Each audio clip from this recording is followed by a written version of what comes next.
up, beautiful people? It's Pretty Girl Love Trap Content, and I am here with my girl Inga. How are you doing today, Inga?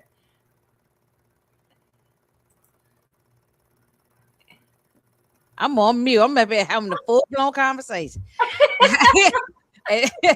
How you doing? How's Good. everything going? Mhm. It's a nice little cute Friday night. Hey, Shayna, thank you for coming through. Hey, Um, Shayna. so we are here. You see it on the screen. We are discussing Netflix His and Hers. Okay, it's a limited series that premiered on Netflix earlier this year, and this was so good. I enjoyed all of the episodes. It was 6 episodes, and I loved it. It's a psychological thriller. It's pretty much a who done it, because I was literally scratching my head talking about who is responsible for all of this. Right. Every 10 minutes, my little wheels was turning. Okay, so I just love a cute little mystery thriller situation. So I just want to say great job by the two main characters, Tessa Thompson, who plays Anna Andrews, and John Bernthal, who plays Jack. What's his last name? What was his last Oh name? gosh. I done I forgot his got last name. Yeah, but I love him Harper. in everything. Jack Harper, I believe. Yes. Yeah, Hopper. Yeah, that's it. I like Yes. him in everything he's done so far. Everything I've seen. I ain't saying I've seen every work he's No. done, but Yeah. every time I see him in something, it's I'm pretty usually fire. Or I'm or I'm gonna say, even if the show ain't that good, he's good. You know, Yes, he is one of my favorites right now. one of Well, my in the past favorites. 10 years, I would say. Just from anything I know, We Own the City Together, which was another series where he played an interesting cop, if you will. Well, I know him first from Walking Dead. He played a cop on there. Started I off as heard, a cop, okay. and then he got crazier and crazier, because The Walking Yeah, Dead is crazy anyway. But he got crazy and crazier, and yeah, every time he played, Wolf of Wall Street. yes. I What think was it's the other one? accountant. Tamika Um, would know. Was it The Punisher? I think it was one of those Marvel ones, The Punisher. He was yeah, good in. I think it was The Punisher or Daredevil. No, it wasn't Daredevil. It was The Punisher. The Punisher. yeah. It It was was a another movie. Marvel series. He was It so was good in that too. There was a Brad Pitt war movie. I think it was my first time seeing him. I can't think of the name of the movie, but I was like, oh, this guy. He's it. So it's several movies. Tessa Thompson, I know she's a great actress from what I hear. The only thing I've seen her in was Creed, unfortunately, but I heard she does her thing, and she did her thing in this show as well. Oh yeah, she been around for a minute. She been doing some. Oh yeah, she was acting ever since she was kind of young. Yeah. Okay.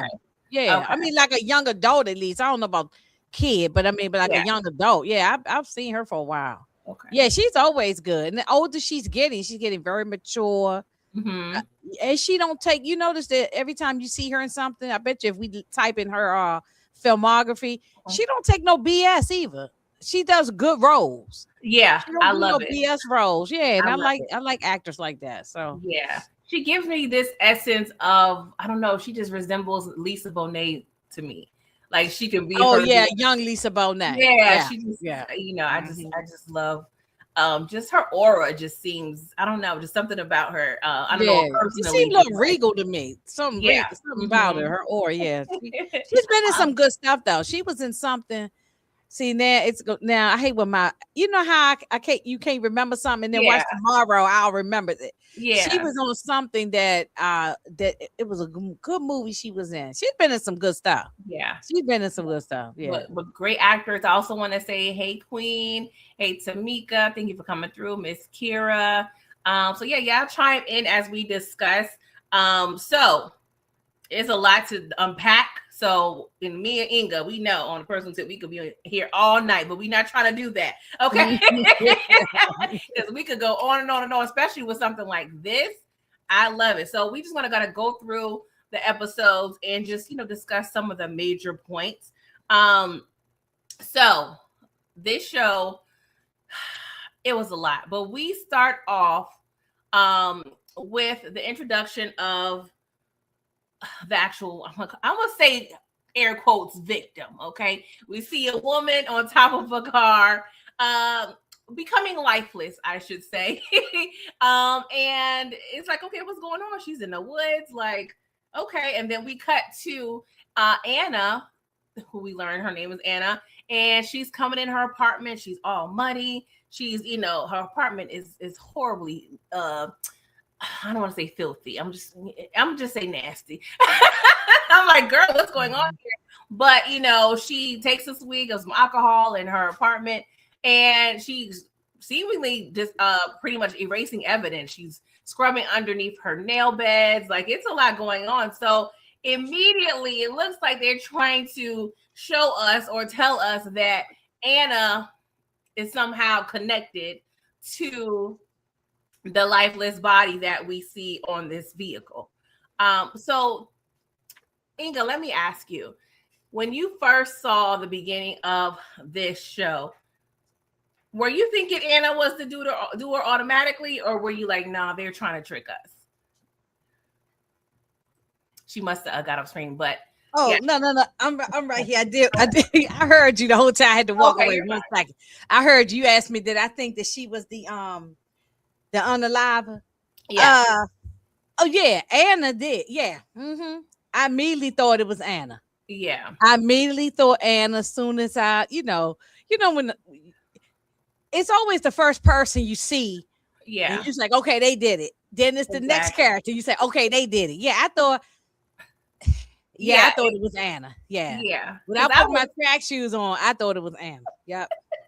Yeah, because it was one of those things where I'm like, okay, they're trying to trick us by either allowing us to think she did it, or thinking that no, we're too smart as an audience, and like no, immediately dismiss her, even though she may have really done it. So I feel like it was some mind, control, some manipulation going on with the writing, because I'm trying to figure out, are they trying to trick us or not? But we see in the following scenes, we get introduced to Jack. Now Jack is, having a good little welcome morning with his niece. We learn it's his niece, Meg, and we learn of his sister, Zoe. Now, just to give some context, Anna and Jack, they're a estranged married couple. I'm saying married, air quotes. Legally, they're married, but they have not seen each other in a year. And so this particular unaliving that occurred in the woods pretty much brings them back together. And,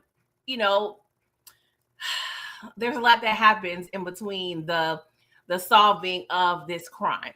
But the way she returns, it was so sneaky, and she was so so sneaky. That's what make you think, oh yeah, she was so slick and sly with the way she was moving. I was like, okay, she probably did this. That was my first initial thinking about it. Yeah, they set it up. Now let me ask you, because we see Anna seemingly the next day. She goes to the news station, which was the job she worked at a year ago. And I don't know, she was feeling a little audacious and was really surprised that she was replaced after a year. Well, not after a year, but she's been gone a year. But she assumed that she could just run in her office and get her ID didn't even work no more. The man at the security desk had to give her a new ID. That thing had expired, So yeah, she had been gone. So what you think we supposed to do? Exactly. I'm confused. It's like it seemed like you didn't fill out any FMLA paperwork, no short-term disability, long-term disability. You left without telling anybody anything, and you expect to get your job back. Like, excuse me. And this is like not just a regular old cubicle situation. Don't get me wrong. My job in theory is I'm working from home, but in theory I would be in the cubicle if I was in the office. But this is not something where you can just be absent and not without telling somebody. Exactly. It's one of those things that you're literally on TV every night. Like, girl, what are you talking about? Like, excuse me, this is not a regular gig here that you're talking about. Yeah, but it seems like her boss, does have some sympathy for her. He did mention like there was a loss that she experience, but she was able to persuade him to let her be a field reporter because she learns there has been an unaliving at her hometown. Lord, now this is a real. I don't know how to say that. It's somewhere in Georgia. It's somewhere in Georgia. It's like a little small town outside of Atlanta somewhere. Yeah, it's Dahlonega, which is approximately, I would say, between 30 minutes to an hour from Atlanta. Now, I looked at Dahlonega on the map, and it's funny because it's smack dab between where I live and Atlanta. And I've never heard of it. It must be a small town, though. It's like everybody knew everybody. Yes, I did peep. I don't know. I think episode 4 or 5, they did mention it's about 7,000 residents. Oh, okay. So that kind of gives you some context of how small the town is. Mm-hmm. Like I lived in a town in South Carolina that was, I believe, 12,000 people. Mm-hmm. So I can kind of resonate on some level with living in a small town. Like I've lived in New York, which is 8 million people, and I lived in a town where it's 12,000 people. So I was able, to experience this type of situation where everyone knows everyone on some level. A lot of people are linked and connected in different sorts of ways. So I find that very interesting. But we see that Anna is trying to report on this unaliving, and Jack is the lead investigator. And we see Anna pose a question to Jack, like, hey, is it true that you knew her? And so he looks back. And at this time, we had no idea of their connection. But now, as we've seen the whole series, we learn that they are married. Now, Inga, I want to know your opinion because it just seems rather odd to me that Anna's been gone for a year. She gave no one any notice. Jack's initial, sight of her presence was not what I would expect of a husband who hasn't been seen his wife in a year. Not just haven't seen his wife. Apparently, in his last job, he was a detective in Atlanta, and he was looking for his wife who was missing. Now, between the reaction of Jack and what we see the reaction between Anna and her mom, it's very odd to me that they I don't know. I feel like if I haven't seen anybody in a year, I think they did. But the fact is, they just had a very calm, nonchalant reaction to her presence.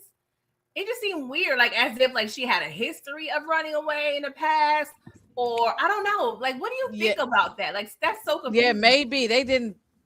Yeah, I know this is based on a book, so maybe the book they went into more detail. Yeah. So, but they didn't give us that she have a history of doing this, because it didn't seem like they were surprised. Yeah, they was like, "Oh yeah, Anna's back." It didn't seem like she had been doing this many other times. You know what I'm saying? Yeah. So I don't know. I wish we had just maybe a little bit of information there.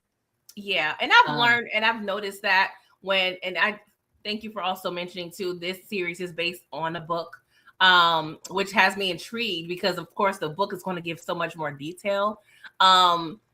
And there has been points in this show I'm like, ooh, I would like a little more insight, but I'm sure the book would have covered the things that, I necessarily was yearning for in regards to answers. So we get introduced, like I said, to Meg and Zoe, just backing up a little bit.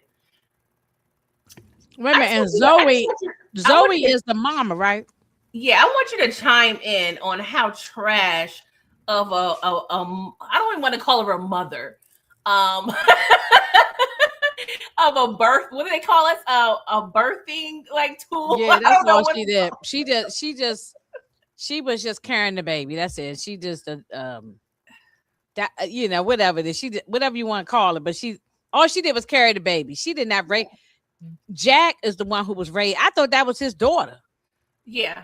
Yeah. When it first opened up, you think maybe that might have been his child's. That might have been his child. Mm-hmm. I didn't get that she was the mother, not the way she was carrying on. Yeah, I think it may have taken 2 to 3 episodes for us to be like, oh, exactly. The way she was talking to her when the little girl was eating a piece of chicken. Zoe was off the hook, like leaving the girl at home. She was not knowing when to take her to soccer. Like it. She said, "Oh no, I can't take her to soccer tonight because I'm going out with so and so and so." What? He's like, "That's your child." He said, "That's okay. I'll do it myself." The little girl got to get her own cleats to get her uniform together. She only looked about 5 or 6 years old. Yeah, like maybe 7 at the most. She looked that old. It was, you know what? It reminded me a little bit of Matilda.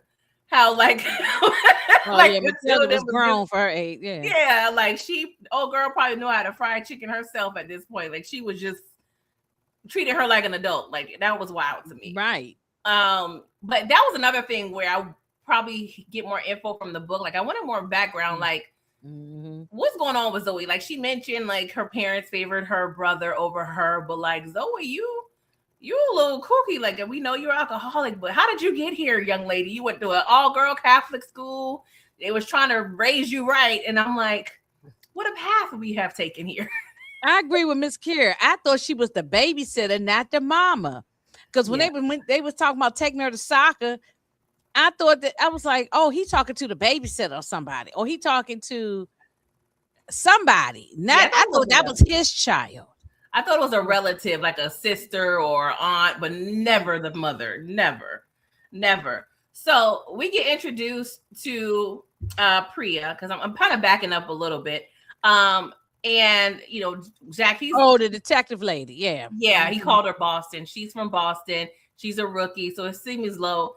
Though I don't know, maybe she would have straight from training to Delonica. Not really sure, but this seems to be her first case that she's working where someone was unalive.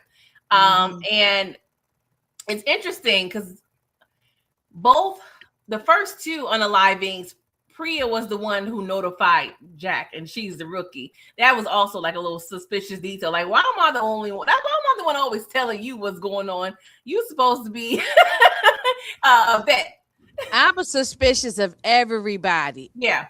Everybody. Well, except for the mama. I don't want to talk about that yet. But as far as these characters, any of them could have been the one that did this. Even the Priya, the Boston lady. I was like, she was kind of weird acting. Yeah, she was weird, but she was one of the persons I was like, I didn't see it, but I could see how people would look at her, but I just thought she was just a little, okay. Well, what about when, I guess maybe you'll talk about it. It was a point when it was one point when she was at her house and she was real. She had like a whole vision board.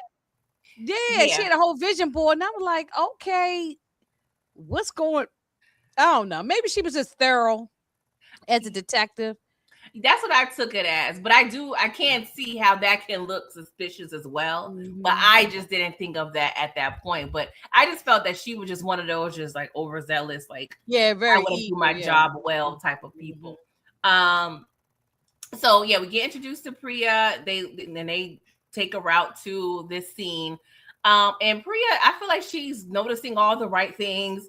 She wants to, pretty much notate and take account of all these little details for evidence. And Jack is completely dismissive of her, like he's not trying to hear anything she has to say. Like, Inga, Jack has done so many things in terms of this investigation. I mean, just everything you can think of to be. Well, because he knew the lady who was No, yeah. I think that's why he was. No, yeah, he was thrown off because he pretty much didn't want to. Well, he didn't want her to investigate things because he was just with that lady. No, yeah. Yeah, I understand, but what's her name? Rachel or something, whatever the one who. I mean, he would have been the one who looked guilty because, as we see, they went to the coroner, and that was a funny line to me because she was like, "I found semen and plenty of it." I'm like, "Oh, all right." When I heard that, I was like, "Whoa, okay." You was doing a lot, and I'm like, Rachel, you. I remember when they flashed and saw them together. Yeah, she was last with him. So if they had tested that semen it would have shown it was him. Exactly. So he pretty much the whole show, he was trying to, well, not the whole show, but a good bit of it, he was trying to protect himself so he will not be looked at as the doer. But then it come to a point where I think after the Helen situation, he started to suspect really, his ex-wife, his wife, Anna. So he went from trying to cover it from himself or for himself to not look guilty to trying to protect Anna, thereby also low-key trying to protect Zoe, because it comes to a point where they try to tell like, hey, Zoe could be the doer as well because she's, aware. But we'll get to that. But it just was interesting how, when I think of the relationship or the dynamic, I should say, between Jack and Priya, there are two Denzel movies that I just automatically went to. Out of Time, because Denzel was stressed out, trying to cover his tracks, had my blood pressure hot. And then also with a little mixture of Training Day, the way Jack was manipulating Priya. So it's just interesting how those two movies, it just resonated with me when it came to their dynamic, because it was so much going on between the two. Well, we got to get that Out of Time, because I think every time I see that movie, I keep thinking about it. I think about it every time I see it pop up somewhere. Yeah. No, I agree with you about that one. That one, especially Out of Time, because he was doing everything he could to cover up his tracks. I mean, he was damn near killing himself. He almost killed himself trying to cover up his track. And same thing with Jack. Same thing with Jack. Yeah. It was a lot. So we get introduced to Anna's mom. Anna goes to see her mom. She hasn't seen her in a year. And I'm going to ask you something before you move on. What about Lacey? Now we know her name ain't Lacey, but we're gonna go for what we know right now. Yeah. Lacey. What did you think anything about her?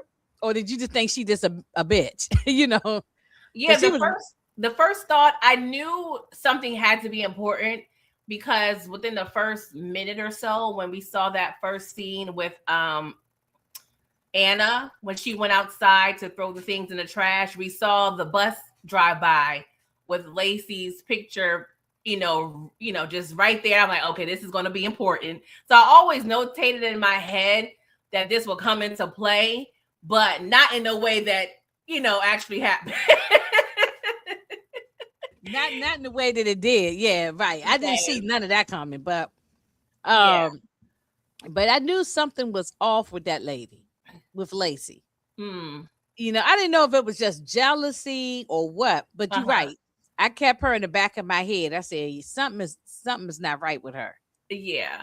And just their first interaction, she was like, Lacey, was it? She was like, Lexi, I'm sorry. She's like, still is. And I'm like, oh, it's giving a little mean girl. Like, Lexi. Yeah. Was it Lexi or Lexi? Lexi, okay. Yeah. Yeah. But I definitely knew she was going to be semi-important at the least, but I just wasn't sure how. So also, I just want to mention how it was interesting because Anna chose Lexi's husband, Richard, to be her cameraman. And we're going to get into them in a second.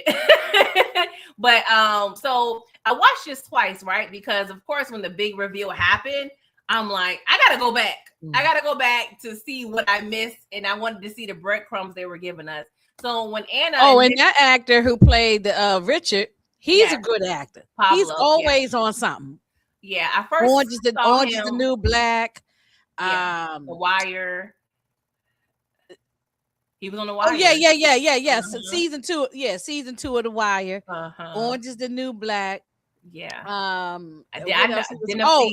Den of Thieves. The first Den of Thieves. Yeah. He's always playing his character is everything he play on that I've seen. He's always somebody crazy. Yeah. He's always somebody crazy. I like him as an actor. It's a line he says in Den of Thieves that I quote like ever so often. It's a random line in his last scene. He was like, I ain't cuffing up. And I don't know why.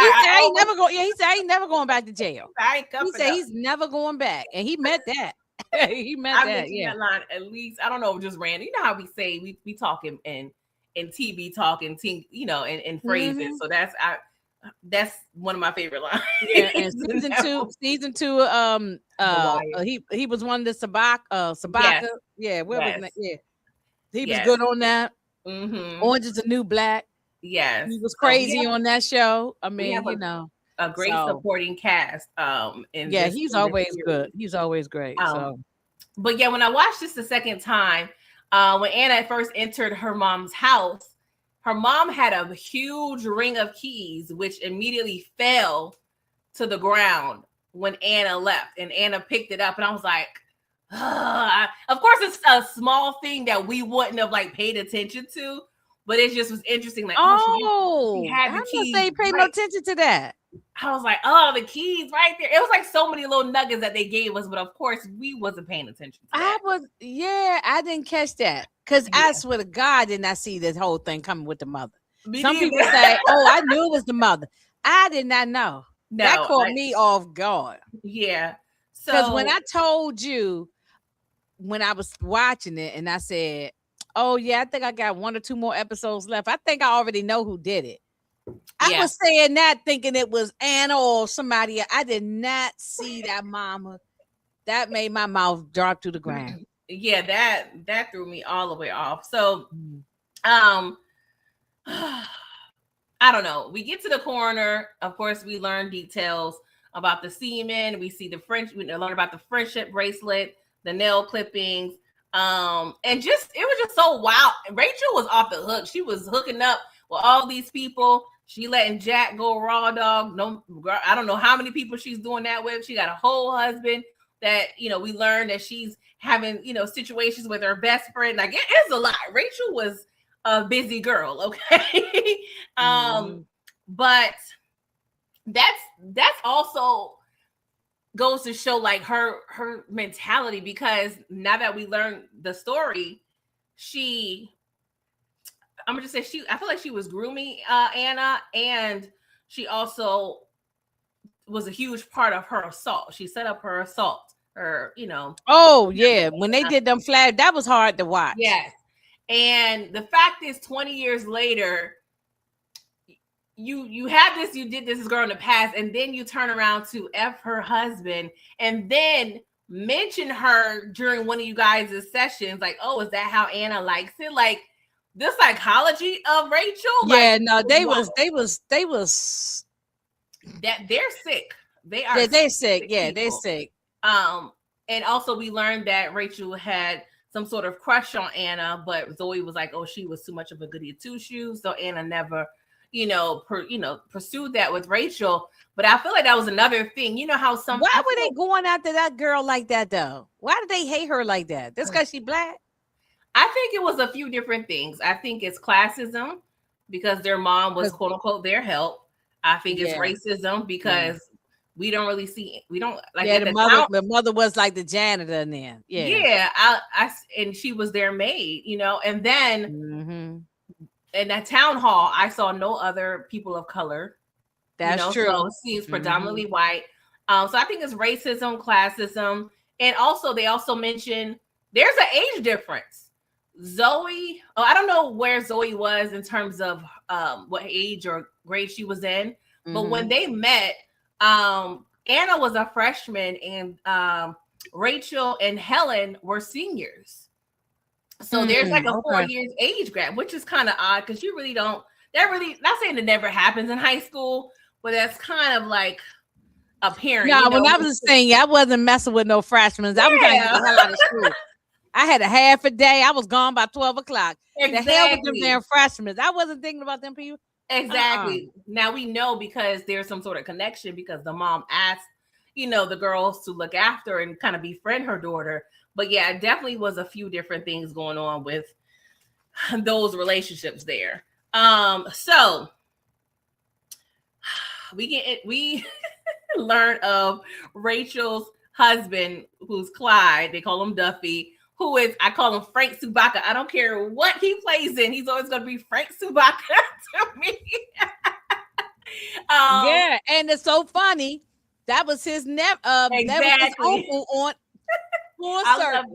A Full Circle. I loved it. I loved it. Yeah. But yeah, Rachel was married. So we learned some things about their marriage. It's an open marriage because Duffy apparently has some quote unquote health issues. They have an arrangement. He's a well-to-do guy in the town. He's an entrepreneur. He owns a bunch of pizza shops. So immediately it seems as though Duffy worked well. He looks like a suspect initially as well because Jack and Priya, they go to Duffy's house. He's knocking on the door, but he doesn't answer. So now this is apparently seeming though the next afternoon, like he hasn't heard from his wife, hasn't reported her missing. So at that point, I'm like, oh, he's on a suspect board too. Add him to the list because, sir, what is going on? And he's calling her cell phone, and it's giving very odd. But it seems as though he kind of had an inkling or knew that Jack and his wife was screwing around.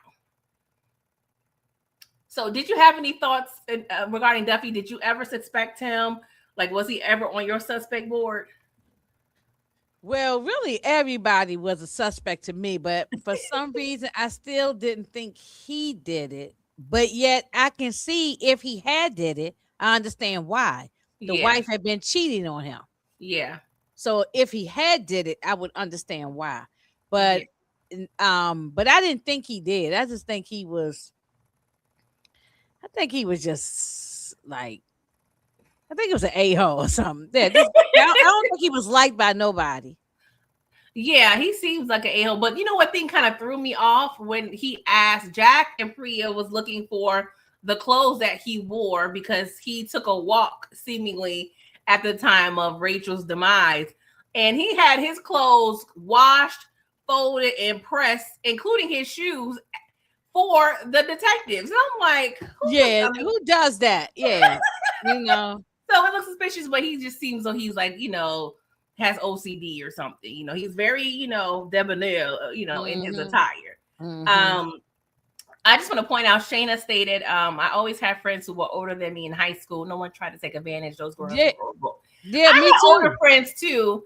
But me too. In high school, I did too. I mean, first of all, I wasn't even dating no boys that was in. They were older than me, even when I was in high school. They was always. I always was with older people, but nothing like this ever happened. What happened? All of that. No. Yeah, you're right, Shayna. These girls were definitely they were trash. They were pure trash. Yeah. So. And listen, wait a minute, y'all. Anna ain't no angel either now. She ain't no. I don't think she no victim necessarily. I mean, she's a victim of what happened to her, of course. Yeah. But I'm saying, but she got a little. Something devious about her too. Yeah, she does. But you know what I did? Or unless they wanted us to believe that. Maybe the way the camera was shot and all that. Maybe they wanted us to believe that. So. Now, and I want to get into this. So when after they leave the initial scene, the crime scene, Jack does go to the hotel. Seemed like the only hotel that they had in town. And one hotel. Yeah, it's no Holiday Inn. It's no La Quinta. It's no Red Roof Inn. It was a glorified bed and breakfast. That's all. It's like it was one bed and breakfast in the whole town. Yeah, that was crazy. Yeah. So he discovers, finds Anna, and she's getting down. Time. Having a good time with Richard. She was getting down. Yes. You know what I'm saying? Getting down. I mean, enjoying herself. I'm like, go ahead, girl. Yes. I was happy for her. I'm like, okay, get it, girl. Even though I know that's right. Even though he is the husband of her rival. Now that I can't necessarily condone, but looking back at the whole series, knowing what Anna went through in her teens, I don't know if I would prefer for them to really go into the psychology of someone who goes through that, because I have someone close to me that went through that type of experience at that age. And that can really deter a person's mental health. But it seems as though I feel like it did have some sort of effect on Anna. But for the most part, I feel like she was able to have a manageable life, until the unaliving, not unaliving, but till the death. Well, they lost a child together, her and Jack. But it seems as though before that, they never really showed or illustrated that Anna struggled with her past. So I don't know if she just had this disassociation. You know, some people, when they go through a traumatic event, they completely block it out. They so but it comes out later some kind of way. It always comes out. So that's what I was thinking. Maybe she uses sex as a way to like just release, or, you know, just kind of as a form of, I don't want to say therapy, but just as an outlet. Because some people, that can turn them, you know, promiscuous when they go through. Yeah, well, I was gonna say that too. That they a lot of times you would think it would deter you from wanting to have sex, but no, you start going around having sex with any and everything. They don't, you know. But but obviously, this girl was her rival, so that's why she, you know. But she didn't. But she didn't know it at the time. Yeah, she just know it was her rival on the news station. Exactly. Not from her past. Yeah. So, and the reveal that, you know, they was in the room and she's getting dressed, and he was like, do you know him? Like, oh, that's my husband. I was like, excuse me. She's like, yeah, he's my husband. I was just like, oh, my curls are clutch. What is going on? Y'all are married? So that was I feel like that was a good reveal. Them, you know, telling us the viewers. I was suspicious of Richard. At times, you know, it just everybody had that little thing where I had my antennas up on different people. I wasn't suspicious until he was buying that I'm about to murk somebody kit at the grocery store. Like, that's when I was like, hold up, Richard. But what about at the you know, not to jump into it toward the end, but toward the end when they was he took her to the house, the cabin. Yeah, that was after. Yeah, I thought he was like about to kidnap her or something. Yeah. At that point, I was like, okay, all bets are off. But I'm saying he could have easily have been the person who did it too. Just you don't never know how people's mind. You know, it could have easily been him. Yeah, so it was a lot. He could have been doing it for his wife. Yeah, going around unaliving all these people. Yeah, it seems like that was kind of what it was leading us to believe. You know, that they were setting up something at the lake house. But yeah, they was work. I think they was working together. The husband and Lacey and the Lexi or whatever her name is, and Richard. I think they was working together. Yeah, it was a lot. So towards the end, pretty much the last scene of episode 1, we see that Anna saw Rachel and Jack in the truck together. Which was, I love the fact that at the end of every episode, they really gave us a cliffhanger. So it was hard to like shut the TV off for me. Like, I'm like, dang, I'm tired, but I need to watch the next episode. Because what? You watching that? Like, and of course, we know that Jack did not know about the assault, but just the mentality of Anna I'm seeing my strange husband, even though I wouldn't go for a year, seeing him banging the person who, you know, pretty much coordinated my assault. Like, that's a mind bleep right there. I would be so destroyed. I'd never want to go to that town again. Like, I'm going back to Atlanta. Yeah, no, exactly. Yeah. Like, what is going on here? So episode 2, I kind of jumped ahead a little bit, but they interview Duffy. Then Anna goes to question Helen at the school, which was another girl. Oh, the Asian lady. Girl, she was a straight BI. Like, go into that. She was. She was. Yeah, she was. Oh, yeah, she was a straight BITCA. She was. Just nasty for no reason. She had an attitude. And like, why are you, now that we know the backstory, why you got an attitude when Anna's the one who should have the attitude? Why you know what I'm saying? After what y'all did, you sat there and laugh and slap 5 and kiki while this girl is getting SA. That was my frustration with these girls. They really act like Anna was the problem. Like, even Zoe, even though I feel like at that point she was basing off her conversation with Anna, and we'll get into that. But it's like they're like really giving Anna so much attitude, and I'm like, are y'all kidding me? Like, what? I didn't understand it. I was confused. So yes, it seems though there's still smoke between Anna and Helen. Helen knows about Rachel and Jack's affair because Helen and Rachel were still just tight like thieves in so many ways with each other. So there were two like little clutching my pearl moments that happened in this episode. Jack, of course, learns that he finds Rachel's phone in his car because Duffy is still calling his, her phone because he's trying to drain the battery because there's some interesting videos in there.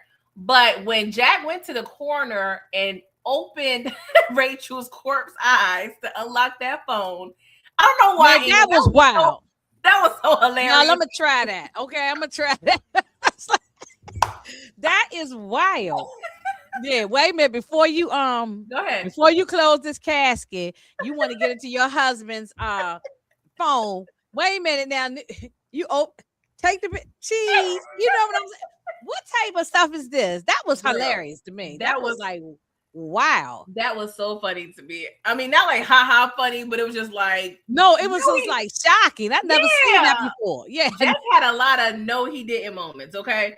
But he lied to say he lost his wedding ring. Yeah. And the corner guy, he just took his word for it because he said, look, you're not supposed to be back here. He waited till the guy turned his back 1 second. Yeah, that's when Jack was doing a lot. He was stressing me out. Okay. So he proceeds to delete the photos that he was sending Rachel and the text messages. But I'm like, Jack, that's a temporary solution because the phone carrier is going to be able to see all of this. So, sir, what is that really going to do? But he also sees a text message thread between Rachel and Helen because apparently Rachel was supposed to break it off with Jack. He also finds that Helen and Rachel were having some, BDSM type situations with Duffy, Rachel's husband. Like it was a lot going on. It was a lot going on with Rachel. Like she was a busy gal, okay, just spending the monies and freaking the freaks. So another interesting part of this episode is when Anna went to her mom's to check on her, and she was over there serving up scrambled eggs with shells, girl. Okay, so I saw what Shayna put up here earlier. Okay. And it's something similar to what you said. Shayna said, I knew the mom, it was the mom in episode 2. The reason why it shocked me. Okay, I don't want to get into the reason why yet, but just episode 2, I still didn't see her for the mama. You caught it early that early? No, too? I didn't catch it. I didn't suspect the mama at all. I gotta go back and rewatch that episode then if it was in episode 2 because I didn't catch that. I didn't peep the mother at all until the big reveal. Now when I rewatched it to just see, because I knew they must have gave us some breadcrumbs and some Easter eggs. I must have missed that keys thing, the thing with the keys. I must have missed it the first time. I mean, I don't know if I missed it, but I didn't. I only watched it once, kind of quick. So if I probably didn't miss, yeah. And that's the thing. Sometimes you have to rewatch things twice. Oh yeah, sometimes you gotta watch a show 2-3 times, especially a show like this where so many little nuances, right? Yes. Yeah, that thing with the eggs, I didn't see her when she dropped the scrambled. I mean the shells in the. I guess I wasn't paying attention, but when she gave her the plate and she had all them shells in there, I was like, okay, yeah, my mother got dementia. Yeah, and that's the thing. I was paying attention. I didn't see the shells in the frying pan. I feel like she added it after. She had to have added it after because I was paying attention, girl. I'm like, I did not see her cook them eggs with them shells. So, but she was playing the role. So, yeah, I know. Yeah. Even when she gave old girl the coffee, it was nothing but water. Exactly. Right. I mean, but see, that's what I'm thinking. She actually got dementia. Exactly. I was thinking like early onset of Alzheimer's or something. Yeah. They said she was walking down the street naked. See, I didn't see that it was going to lead up to what we got. No. I'm thinking that the mother really is exactly got some, situation going on. Yeah. Exactly. And not until I rewatched it again. They got me. I'm going to say they got me. Oh, they got me too. Yeah. And when you rewatch it, you'll notice the same night they would find her walking naked is the same night of the unalivings. Like none of that, what I'm saying? None of that. And the mud that was all on the mother and all that kind of stuff. It was footprints down there. How they miss all of You know, some I'm jumping the gun. Well, Priya did mention it, but they were writing it off as Rachel's footprints because Rachel was barefoot. So and okay. But I was also curious because the mother had clothes on during all the unalivings, at least with Rachel and Zoe, like a house gown, a house coat, a house so like, where did she destroy that evidence? That's what I was thinking. Like, where would she have put it? Because by the time she was on the highway or whatever she was walking, she was naked. So I'm just curious, like, did she bury the nightgown somewhere in the woods? Yeah, she must have in the woods or somewhere. Because she was out there because she was putting flowers on the wreath of the the grandbaby who passed away. Yes. Anna's child who passed away. So do you think it was odd of Jack to be screwing Rachel 30 paces from where his child was buried? Like, I just think that's kind of wild. Or do you think it's he like probably wasn't even thinking? You know, when you in the heat of the moment, you wasn't even thinking, oh, well, 10 feet over here is the where my child is buried. He just thought it was in a deserted part of the woods. He wasn't. Yeah. But you know what I was thinking? When we did see him go back to that crime scene and notice the grave site, I was thinking to myself, and I could be wrong, but I feel like he never visited the grave site. I don't know, or he may have been there once and never visited again. I'm thinking. You know, some people don't. You know, especially after. Yeah, some people it might, especially being a child, might have been hard. Not everybody goes back to grave sites. I don't go to them. So no, I used to like. You know, and not because I'm scared or anything. I just don't, well, that's a whole nother. No, it's a lot. I just feel like the person's spirit is here with me. Yeah. Where am I going to look at the dirt and all that for? Yeah. So it's an but anyway, I think they did not say this, but I thought that too, that he probably had not been there for a long time, at least. Yeah, I was thinking that. Because the mother said it was the anniversary, or one of them said it was the anniversary. Yeah. I think it was the mother when she explained it. It was the anniversary of the baby's passing. Yeah. Mm-hmm.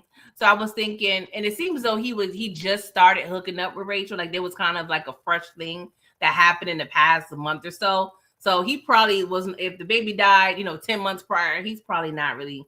And you already know he probably was all hot and horny and heavy. He wasn't thinking about that, like how you said. So in episode 3, we get introduced to Catherine and the crew. And I felt that was another Easter egg, that when she was at lunch, she was reading Frankenstein. So I'm like, oh, that's a cute little nugget, because, Frankenstein, that's a whole other thing that kind of goes into the evolution. So I thought that was kind of a cool thing to put in. But Rachel was immediate BI. She was two-faced. Like, putting pee or alleged pee in the girl's cup, like that was too much. Yeah, I know that was horrible. That was too much. That was just horrible. And shout out to that actress, because whoever that lady is, she did a good job, because she had to play this role of somebody who was getting harassed, and then she ended up turning dark and ugly herself. Yeah. So she did a good job. That whoever that actress is. Yeah, you're right. So John goes home, and Rachel questions, like, what's going on? She's putting 2 and 2 together and realized that Jack and Zoe had a thing. And so she started questioning, like, Jack, did you do it? He was like, no, one never. But she was like, so why did you swab Meg? So Jack swabbed his niece for DNA because he did not want to provide his own DNA, because he knew it was going to match the semen. Like, damn, that's right. He sure did. I'm glad you reminded me of that. They were in the kitchen or something, and he did it. Yeah. Because the little girl must have went back and told her mother. Yeah, that's what she said. She was like, kids don't hold water. That's what she pretty much said. Because he tried to play it off like a little game. Because you could tell he was kind of rustling. Who does a game like that? Who puts Q-tips in somebody's mouth and swab their cheek for a game? He thought, oh, she's 5 or 6. She's not going to know any better. No, she seemed like she was very smart. She had to be smart, because that little girl might had her own key. She coming in, make her own dinner. She probably a latchkey kid at 5 years old, coming in get on the stool and fry chicken, make mashed potatoes. That's what I'm been saying. making her own, making the cornbread. Yeah. That little girl was smart. She knows what time it is. Matilda. Mm-hmm. So, right. How do you feel about Lexi playing these well, it's kind of tit for tat at this point. So Lexi did not show up at the station. So Anna was called back to Atlanta to, be on the news. And then just before they're about to go on air, Lexi showed up and said, "Hey, my bad, I'm late. My sister-in-law's babysitter didn't show up." Like, I think that was done by design. You think that was done by design? Oh no, she did it on purpose. I think she did that on purpose. Yeah. That wasn't no. Oops, I'm sorry, I'm late for work. I got caught in traffic. No, because she had no sister-in-law, so she definitely made it up. Yeah, right. If you had to choose a side, whose side would you have been on? Was like, okay, Lexi, I feel you, or was you like, damn, Anna, like who would you like be more privy to like side with in that type of situation with them two? I know that's hard, right? As far as a work thing, well, just their dynamic, because Anna's mad because Lexi took her job. Anna is screw Lexi's husband. So, like, in this situation, like, did you feel sorry for Anna? Maybe I should ask that. I mean, only because I wanted to see her have her job. I didn't want the Snow Bunny take her job, but yeah. But then again, I don't know if Anna she is partially a victim, but I think she got some. I don't know. Maybe I guess the reason why I thought that she might have been dirty, like the actress, she is killing it. The look on her face, it's like a sinister look all the time. She always had this sinister look with her. So that's why, I thought she was. I thought it was her. First I wasn't liking her. I wasn't liking her at first. But Alexi, I ain't never liked her. So I guess I'd be on Anna's. And I would have did exactly what Anna did. Get that bag of eggs that the mother gave her. The mother gonna put the eggs in a Ziploc bag. Oh, here, you ain't get nothing. Here, you need something to eat. With the shells in and everything. I would have threw it on her car too. Mm-hmm. Oh gosh, that is hilarious. So that was when she got that eggs and just threw. I would have did that too. I did the same thing. I would have slashed her tires and everything. There's a couple moments where I just kind of cackle or have my eyebrow up. So Jack, he goes to the grocery store just casually. He's getting his bananas because he's eating bananas all through the show. I'm like, is this symbolic? It was, yeah. I mean, you know the brothers be saying pause, so they don't be eating the bananas like that. Not doesn't because he be holding the banana. Yeah, he was holding the banana and just standing up and eating. Yeah, so. He's gotta get his potassium, I guess, child. So he's behind Richard, who's purchasing bleach and all these supplies that seems very suspicious. So he's looking back at him, and I guess the dagger, I guess, he decides to get some condoms and put them in his transaction to check out. Yeah, because he heard, because remember, go back, he heard Jack heard Anna and Richard getting it in, and they was getting it in heavy too. Yeah, so he had a nerve to be jealous, but you was sleeping with Rachel. What you jealous for? Exactly. And y'all ain't been around each other for over a year. So what are you jealous about? I feel like that's a man thing. It's like they can do whatever they want, but once you that is definitely a man thing. Yeah, that's definitely a man thing. No matter, I could be cheating with 20 women, but if you go out and just even look at one man, their cheeks all puffed up. What you doing? Getting all upset. You know what I'm saying? So I think that's definitely a man thing. So, yeah, but in the case of the job thing, I was on Anna's side as far as I would have threw them eggs on that lady, especially now because we know the backstory too. Definitely. Yeah. So Jack gets called about Alice, Anna's mom, and she's been found again. Naked, it's raining, she's on the highway. Like, she was dedicated, okay? She was not playing with this. she was not playing. She was really just no, she wasn't playing. Yeah, she wasn't playing. I did love one thing I did love about this. I love how Jack cared for Alice, even in Anna's, mother. Yeah, even in Anna's disappearance or absence, I should say. He was still trying to look out as much as he can. I mean, he's a cop. He has his own job. But no, Jack but he was over there helping her, making sure she took her medicine, make sure she was getting food. He was staying over there having coffee with her and all. So I love that. He was over there all the time. Yeah, and so him and Alice, sorry, something's in my eye. They proceeded to have a conversation, and Alice was really pushing Jack to communicate with Anna, like, "Hey, do you still love her? You still married?" She said something that was so hilarious. She said, "Y'all still married? Y'all didn't get the divorce. Did I miss that too?" I was like, "Hold up, lady." And this is another thing about dementia. I still have to do more because I haven't really specifically. I mean, I read it in books and studied it 20 years ago. But it's so interesting to me how, and I know this is kind of common, but you go from being naked on the highway to having a full on just sane conversation. Oh no, that's what they do. I used to work in assisted living back, probably maybe 20 years ago now, and I worked in a nursing home and assisted living.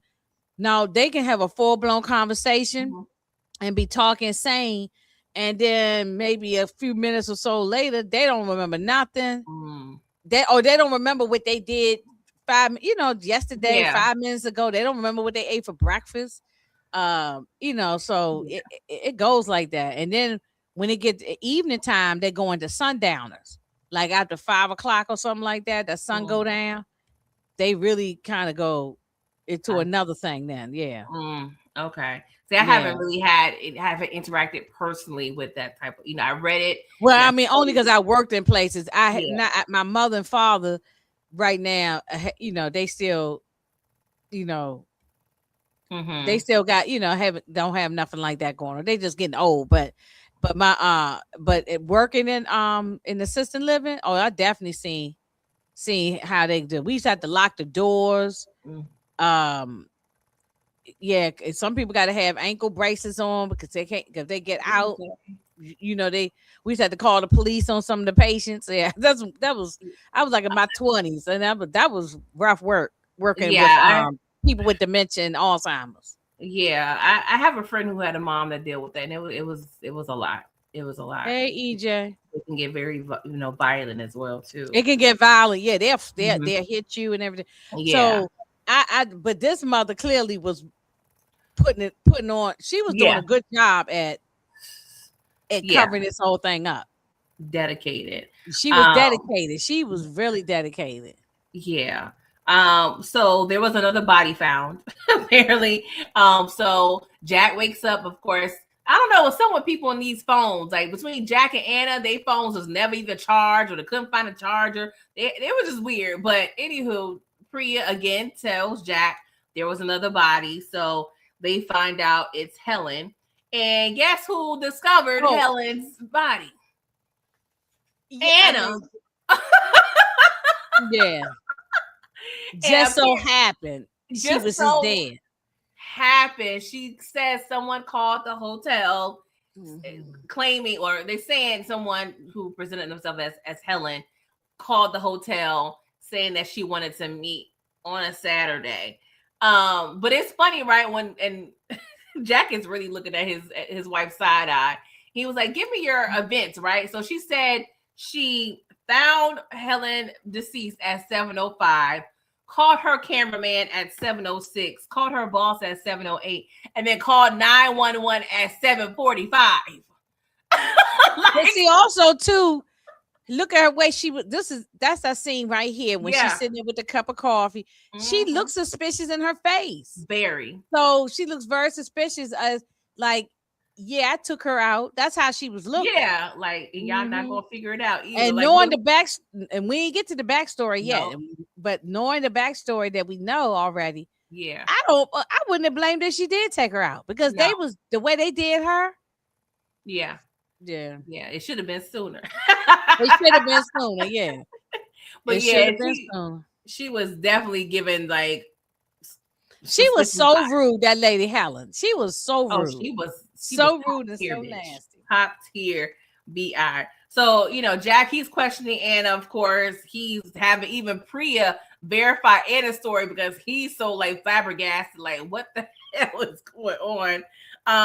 But Anna's boss, he's loving it. Okay, he's McDonald's in the whole situation. Oh yeah, because it's ratings. Exactly. You know how every time something happened on CNN and MSNBC, all these stations, everybody is wanting to be the first one to break it. It's ratings gold. Yes, this is ratings gold, and this probably don't happen in a little small town. No, so they get all this publicity. So she convinces the mayor to do a town hall, and this town hall was oh yeah, the mayor was terrible too. How do you feel about that town hall, Inga? They was arguing with each other. They was like they were arguing with each other. It seemed like everybody in town know everybody or slept with everybody or had relations with, especially Zoe. Yeah, Zoe was arguing with one of them guys in there. Yeah. I think she had affair with him or relations with him or whatever, I forgot this one guy who stood up to talk, and they had some back and forth with each other. I was like, hey, that town hall was crazy. Yeah, it was like, and that was another scene where Zoe was Anna was just looking all like suspicious, like she was just loving it, eating it up, and the mayor looking like, God damn it, what you put me in? He's like, what did you do, girl? It made things worse because she presented it as a situation to just, educate the people, notify them, kind of give them some solace. But she just caused chaos. Like Jack, he said his few words. He's over there. He left. So she went to pick up the pieces, but she just created more drama. It was given, like a talk show host in the 90s. Like, I think that's what it was. So that it just so that. Yeah. She's a television personality, news reporter. This is what they do. They do that right now, right? That thing was funny, but at the end, Zoe and Anna had a conversation. She was like, "Yo, what are you doing now?" People are thinking it's me because Anna mentioned, like, "Hey, the unaliver may be someone they may be in this room. They normally know the victims." And so everybody's like, "Yo, Zoe, you went to that school too. You was on the payment plan. You know those girls." So Zoe's like, "Hold up, So I love the conversation that Anna and Zoe had. And it really brings me back to the first time we saw them together, where Zoe was riding past Anna and she just gave her the middle finger. So I'm like, yo, y'all are OD. They don't like, they don't see, we didn't know the backstory at that particular time. Exactly. Like, I thought maybe she didn't like her because of being with Jack, but it turns out it ain't had nothing to do with, probably some of it with Jack, but she ain't like her from when they was kids. Exactly. And that was another thing I'm sure the book probably covers. Anna, you have 3 girls or 4 other girls that were a part of this on some level. I don't really want to include Catherine, but Catherine did leave. You married the brother of one of these chicks. Yeah, that's what I'm saying. That's kind of odd. I probably need to read the book now to get all the detail. It's a lot more details today. I got more.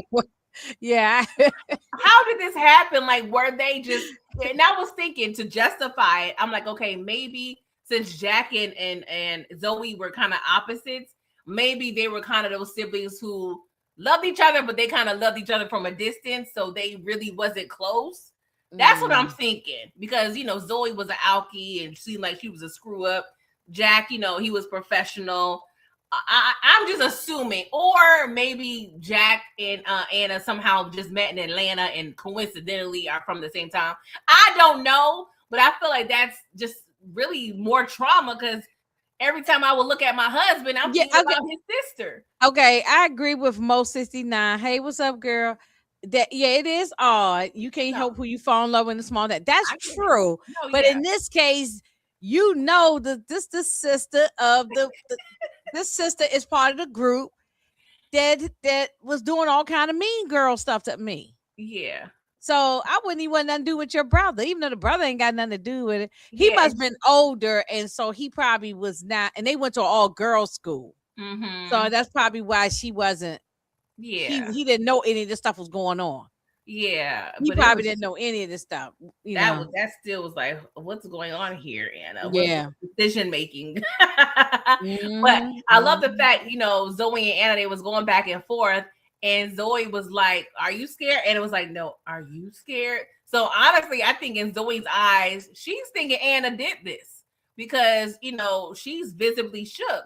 So Zoe goes to the precinct to see Jack, bringing pizza and everything, and she's like, "Oh, I just missed my brother," but she was like, "No, for real, I'm scared. I think I'm going to be next." And she proceeds to kind of go into the 16th birthday party, but he kind of brushes her off and starts because he's. But why you think Zoe thought?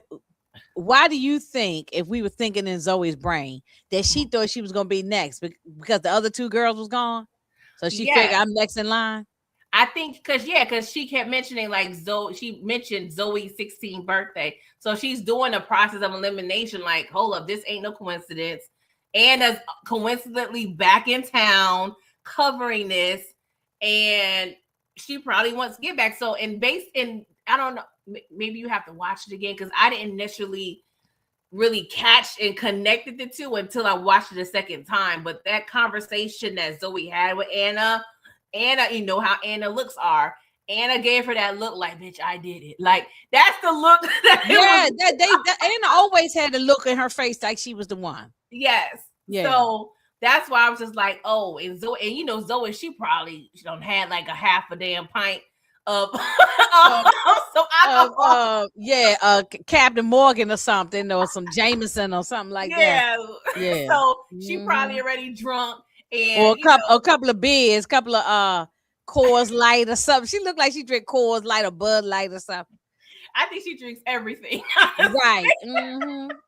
So liquor, she probably had some edibles. She probably got all types of things going on because she had edibles and liquor before she took that bath. So I'm like, she probably got all types of things going on. Like, y'all know I do. Y'all know I've been open about me doing edibles.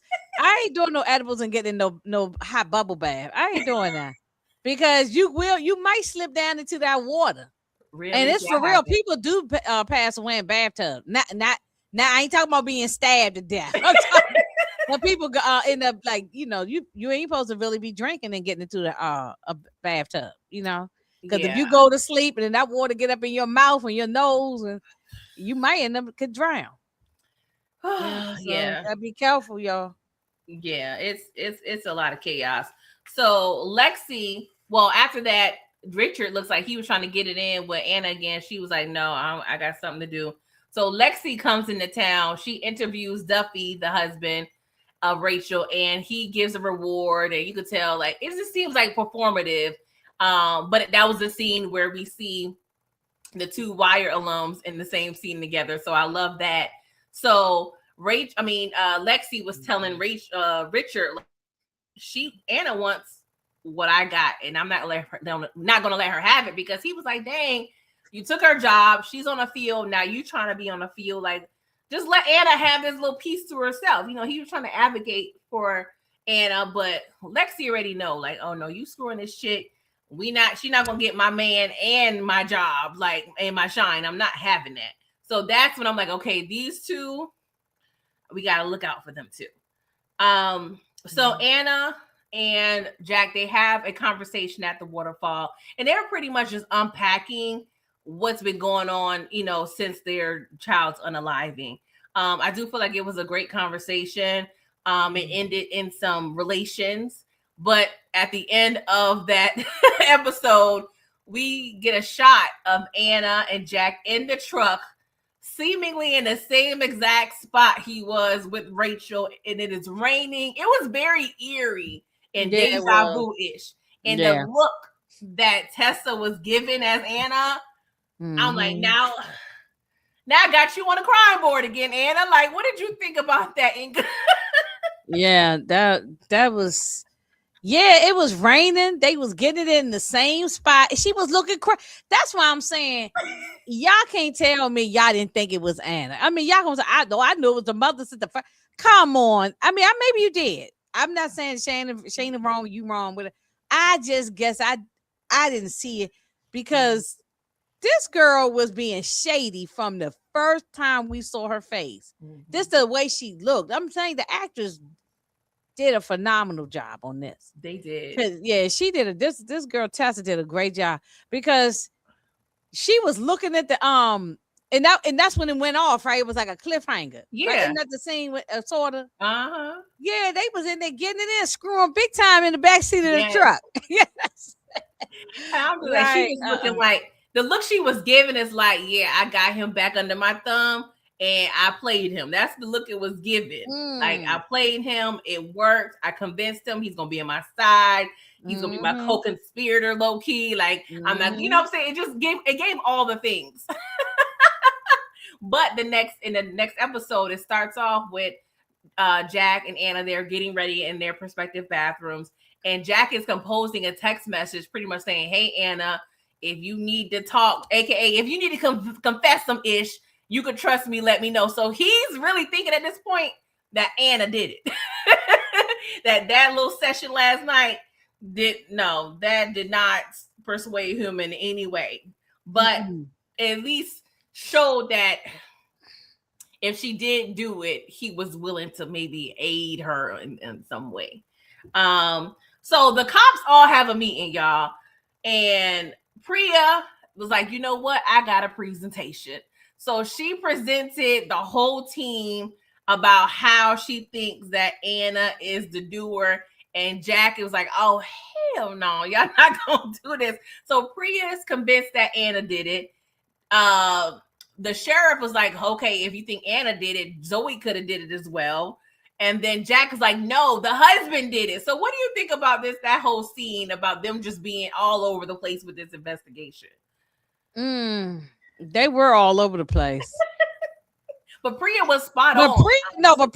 Priya stayed on top of it. Jack was all over the place. Priya was on top of things. She had a whole vision board in her house. Yeah. And it's like she took the pictures of the footprints and everything. Like she was really doing aggressive investigation. Jack wasn't doing as much work.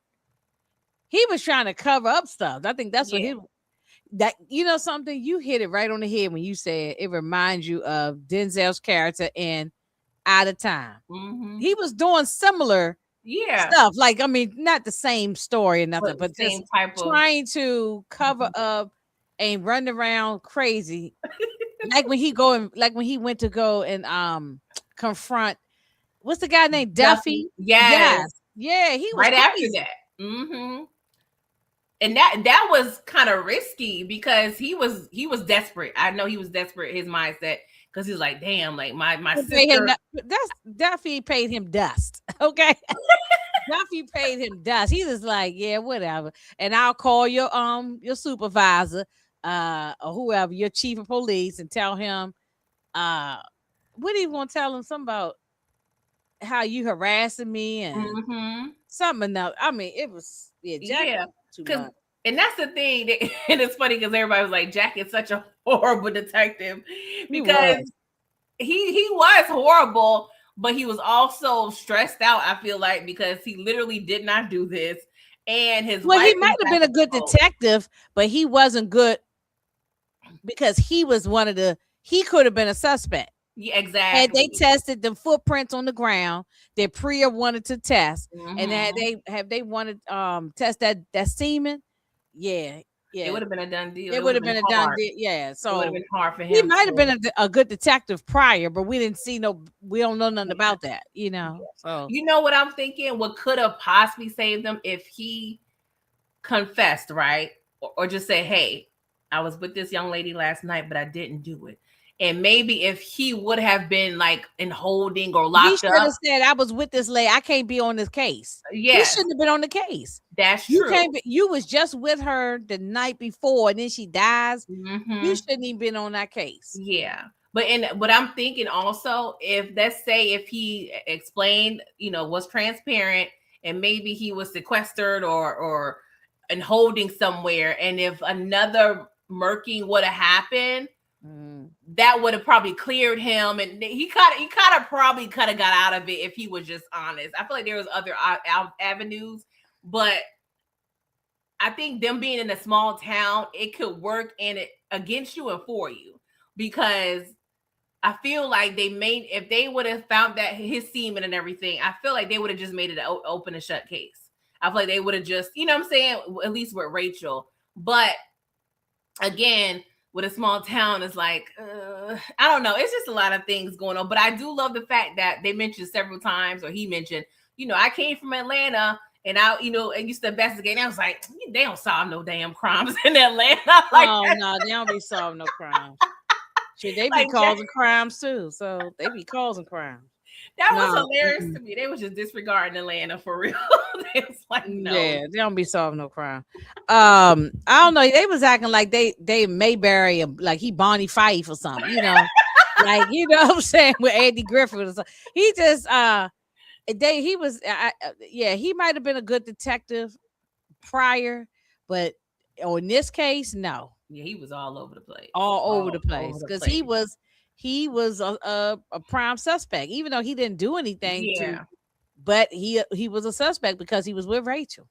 Yeah, and when he did go to Duffy, like you mentioned, he exposed himself, because that also showed Duffy like, oh no, you got access to the phone. So what's really going on? And so Jack confronted Duffy about the blackmail, because he saw in the text message that there was some blackmail going on with the. I mean, didn't at one point Priya had the phone? Did she have the phone? Or it was always Jack. It was always Jack. Okay. Priya did have Anna's phone at one point when they discovered Helen. She gave Priya her phone just to exonerate her. Okay. But yeah, apparently there is a blackmail situation with somebody starting with the letter C, and his name is Clyde. So he was like, I'm not the only C. So of course the other C is Catherine. So now I feel like Jack kind of made this situation worse by going to Duffy's house. He did make it worse. Yeah, you're doing a lot. So Jack goes to the bar. He questions Richard because he found out, he found out Richard got a record for assault. But he also found out that Rachel had a fling, and that took her to some building in Atlanta where she was assaulted. And apparently Jack found out that Richard and Lexi lived in that same building. So he's trying to piece together that possibly Lexi and Richard somehow, is connected to the Rachel thing, which is why he kind of disregarded Zoe. So Priya is talking to Zoe at the precinct, and that's when she learns about Catherine, because Priya showed Zoe the yearbook. And so she was like, were there any other people in the friend group? And Zoe was like, yeah, Catherine. So that's when Catherine really came in the forefront of Priya's investigative skills. And that's why. Yeah, because she ain't seen Catherine. We trying to say, okay, well, where's Catherine? Mm-hmm. They had them bracelets. Did we mention that about the bracelet? I did a little bit in terms of like in the depth, but yeah. That was a big clue. Jack, he went into Zoe's room, and he went in her, jewelry case and found it. He was like, well, what's going on with these? And she said Anna made those bracelets for everyone. He was like, well, what's the relationship between Helen and Rachel? And he was like, Helen was a lesbian, Rachel been both ways. And she also had a crush on Anna. That was another symbolic thing, knowing that Anna's mom did it, because I'm thinking, since she put the friendship bracelets in the girls' mouths, did she have extra yarn to replicate those bracelets? Because obviously those girls, they wouldn't have had, she wouldn't have had access to it. So I'm thinking she might have went out and bought she might have went right out to the yarn fabric store and got that same Joann's fabric or Joanne Fabrics, right? Michael's or one of them stores, yeah. Or ordered them Amazon or so, you know what I'm saying? Or she might have still had it from back in the day. Well, no, yeah. Anna did have the bracelet in the box in her room. But I who's to say if she had extra yarn or anything that replicated she it? Might have. Yeah, she might have. Yeah, because she might have looked at the colors and said, "Oh, I can get the same yarn." She probably, yeah, because Priya did mention the mother's smarter than what we think she was. So. Oh, she was She did not leave anything up to question. But Priya did mention when they was reviewing the bodies that the bracelets that they found on the unalived persons, that it just looked like they weren't tethered with. Like, you know how if you're wearing a friendship bracelet, it'll be worn and everything. It looked like it was like some fresh bracelets that. Oh yeah. The mother went and got some fresh yarn. She probably got it at home. She probably been knitting all along and stuff. Yeah. So later that night, Richard and Anna realized that they were told that their reservations were canceled by someone at the station. Real suspicious. That's what I'm saying. It's one. They're in little Mayberry town. Yeah. There's only one hotel in the whole place. Like a bed, like that's like a bit, like you said, a bed and breakfast. And I definitely want to bring that up too. We'll talk about that. Oh yeah, we gonna get into that. Yeah, I think it's one look because it's like there's no. He said with the guy the bed and breakfast said, oh, with all the reporters and stuff is here, we all booked up. So I'm like, it must be one place in the whole town. Yeah, because there's no Sheraton, no Holiday Inn, no Days Inn, no nothing. They could at least have one of those chain hotels now. Come on. Because even the town I lived in that was small, we had bed and breakfasts, but we had other hotels too. Like, what are we doing here? But at least a La Quinta or a Holiday Inn or something. A little Super 8 motel. A Super 8, a Red Roof, one of them things. Yeah, I mean, even if they ain't got a Four Seasons and all that, but they at least gonna have one of them little small, motel things. Come on. Yeah, and that's probably one of the well, not one of the reasons, but that's why people over there cheating in cars and shit, because y'all ain't got no hotels people to sneak at. Oh, and everybody know everybody. They couldn't came in that because everybody know everybody. Yeah, they had to go in the woods, child. That is hilarious. So they didn't clarify who it was who called and canceled the reservation. So Richard was like, well, we can go to my in-laws' lake house. And Anna, she was a little hesitant, but she decides to go. Now, after I'm like, hold on, Anna, you got a mother and you got an ex-husband.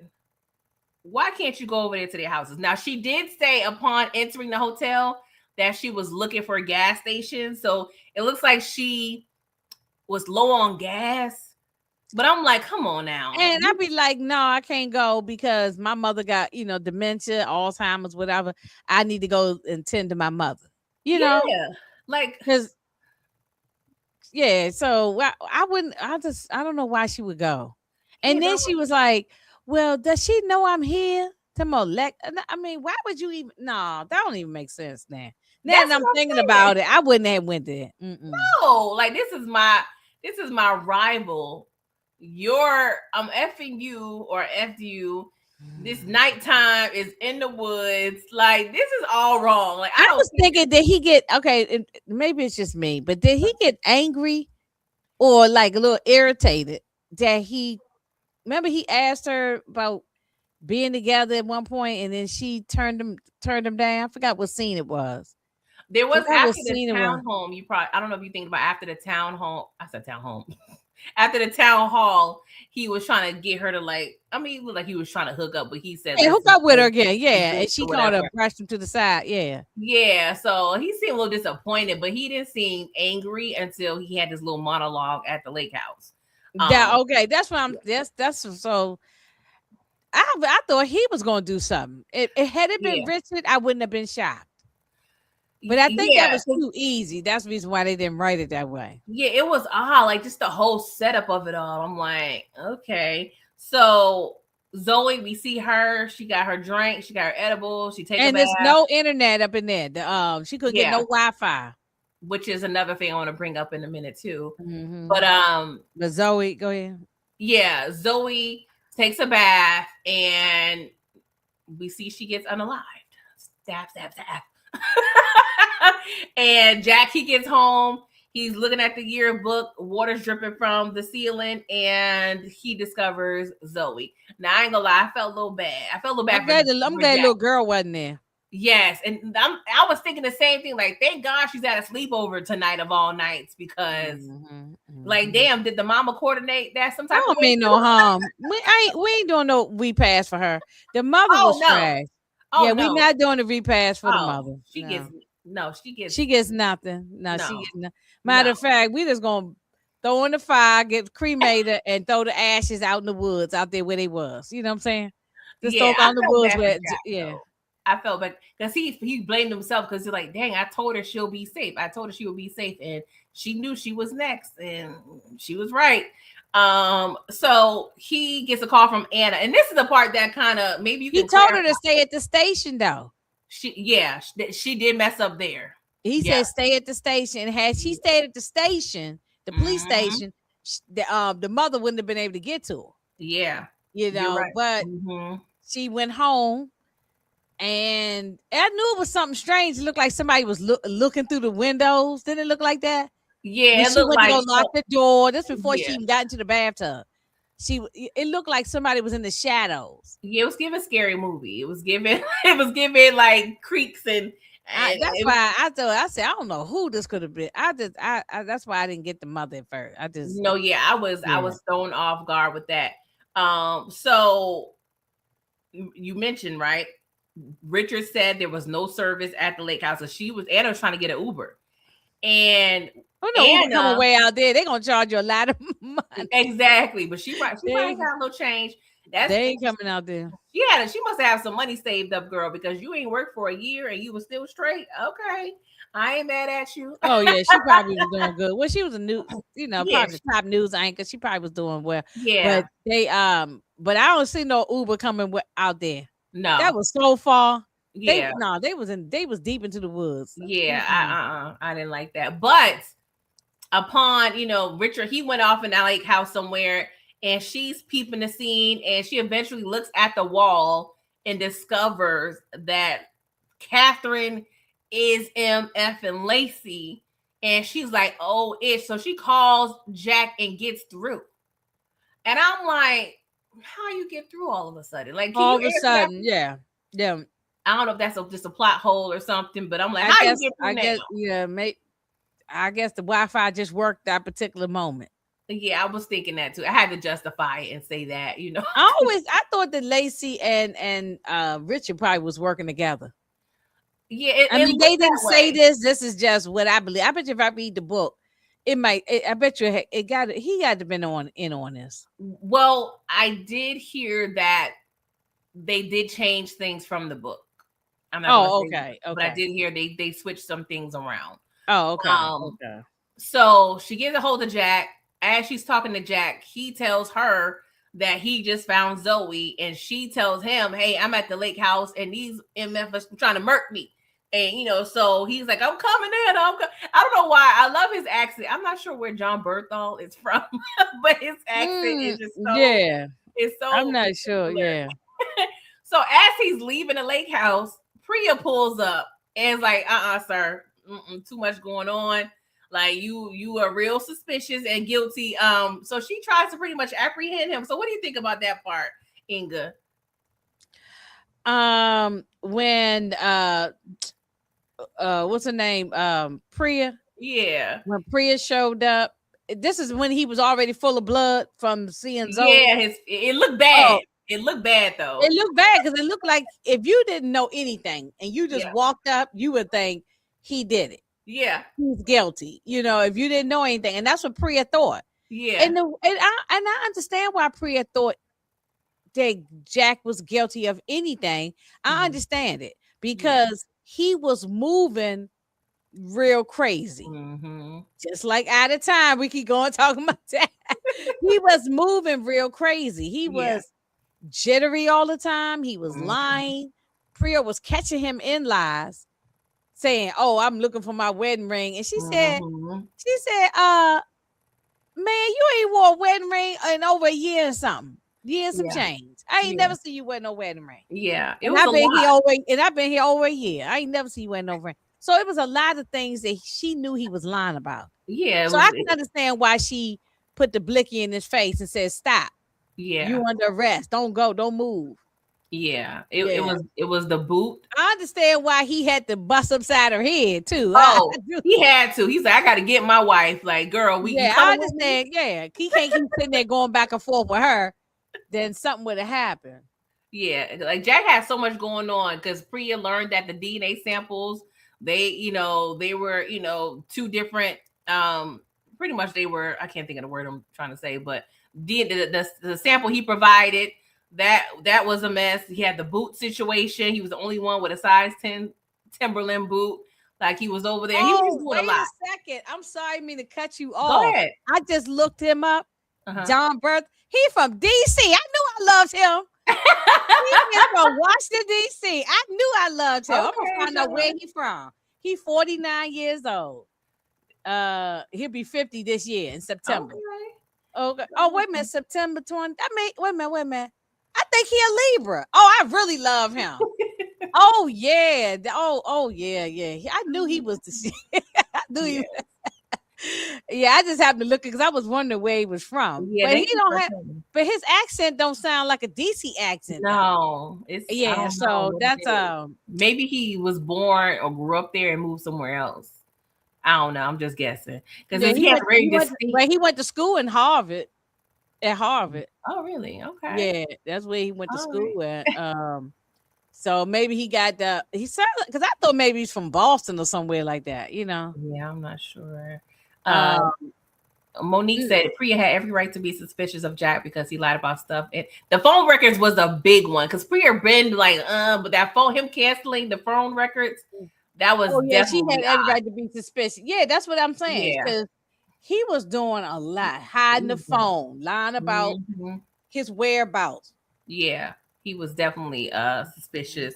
So yeah, he goes off. He decks her. He goes off to towards. He decked her good too. Oh yeah.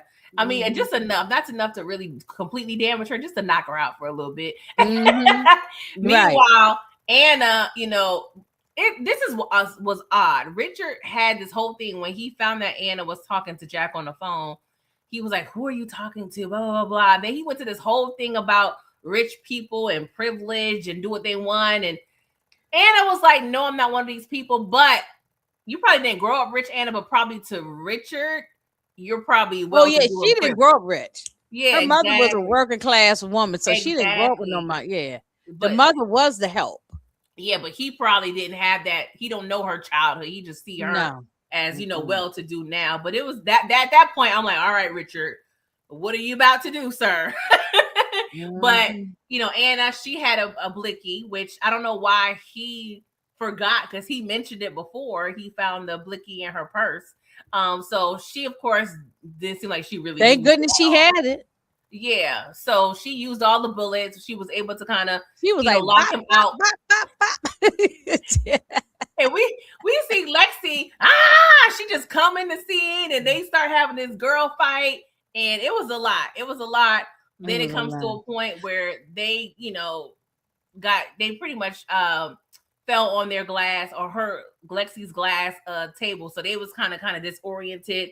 So Lexi finds Anna's blicky, and Jack comes in and he removes her. But it was funny because Anna had that look like, oh, it's my time to go. But Anna knew there was no more bullets left. But Lexi, of course, didn't know. And then Priya murks Lexi because she was a great shot. She was a great shot, girl, from outside the window. Yes, I'm like, go ahead. Like she had the 3-point shot. Damn, the buzzer beater, right? That was yes, definitely. Well, wait a minute. Let's go back. Let's rewind just a little bit. What about Monique 69 brought it up? What she did to the sister with the asthma I was about to get into that. Yeah. Oh my God. Yeah. That was crazy. Yeah. So yeah, we could get into that because that was the beginning of episode 6. Which if you want to get into it, that was just wild. They was on going out on the boat or something with the family. Yeah. The sister was a B too. That's how she learned how to She was a victim as well, but she turned nasty. She was a victim. They was teasing her at school, and obviously she was bullied at home, by the family because she was large, plus size, large girl, and everybody was slim and all of that. And so her family bullying her, kids at school bullying her. So she was a victim, but then she ended up flipping and ended up being evil. Yeah. And that's usually what happens a lot of time when people get, like, you hear about the school shootings and all kinds of stuff. Sometimes people were bullied so much, like Columbine, bullied all the time, and then they say, I ain't taking it no more. And that doesn't give them a right to go and take other people's lives. No. That was still wrong. And what Catherine did, aka Lexi, what she did was wrong. But I understand why people might do that, because if you, as a child, I understand. She's a full-grown adult. Lexi knew what she was doing at this point. When children do it, I understand, because they just upset from being bullied, and then they act out and do something. But Lexi knows exactly what she was doing. She planned this shit for years. Yeah. I think this is a plan for a long time, that she was gonna get back at Anna some kind of way. But what do you think? And that's probably the only part that I'm trying to figure out. What was Lexi's long-term plan with Anna? Because look, if we think about it, Anna's child died, right? Which caused her to run away for a year. There was no way, which is kind of a plot hole, but maybe. Oh, I see what you're saying. There's no way of knowing that Anna was gonna come back in town. Oh no, there was no way of Anna leaving her job for Lexi to replace her. I feel like that was very convenient. Like, you replace her, so now Lexi, you have the same exact job as Anna to be able to replace her. So it's like, I feel like there were circumstances that occurred that Lexi wasn't able to control. So I'm just trying to figure out. Well, maybe she took advantage of. Okay, she might not have anything to do with the baby dying and Anna taking a break and all. But she said, "I'm gonna take advantage of this situation." Yeah. As soon as Anna came back, and then with the husband, so at that point, I feel like Lexi was like, "No, we got to do something about this." But what was she really trying to murk Anna? Like, what exactly were they trying to do with Anna at that point? Do you feel like they was going to conspire to murk her? I think Anna was going to be the one that I think they was all going to get together and do something to Anna. Yeah. Okay. I don't know why. I think so. Maybe. Because like, he was buying bleach and all these things, right? Yeah. But see, because when Anna showed, long as Anna wasn't in town, there probably wasn't nothing going to happen to Anna. She was gone away. We ain't seen over a year. We thought, but now that she back, oh yeah, we're gonna get this huzzy. You know what I'm saying? But also the mother was the one who called the hotel to cancel the reservation, right? Yes. So that wasn't really a plan by Lexi to necessarily lure Anna there. You see what I'm saying? So it really wasn't like the mother's the one who called. Yeah. So it was like, what? It was just confused. Like, was it truly Richard luring Anna there to just work? Because that's what he said. We just gonna work. Okay, but then why Lexi attacked her then? If it was nothing. Well, and Lexi Anna was shooting at Richard at that point. So that's true. Yeah. So that's the thing. That's the only part that's kind of, I don't know. It was a little weird. The whole lake house thing. That was just a little weird in terms of, because Anna and Richard had a conversation in Duffy's driveway, and she was like, "We're not going to let Anna take my position." So I was like, "What exactly were you thinking of?" I don't know. That's just He definitely want her to come take her job from her. Exactly. She wasn't gonna let Anna come back and take the job. So okay, Mo 69. Sorry, I'll get to that one second. He said, I think once she got the big break on the story, that's when she had to take her out. Yeah. I think so. Which one were you? Yeah, she didn't want her to come back. She didn't, because the boss didn't really like Lexi. He tolerated her, but he didn't like her. He liked Anna.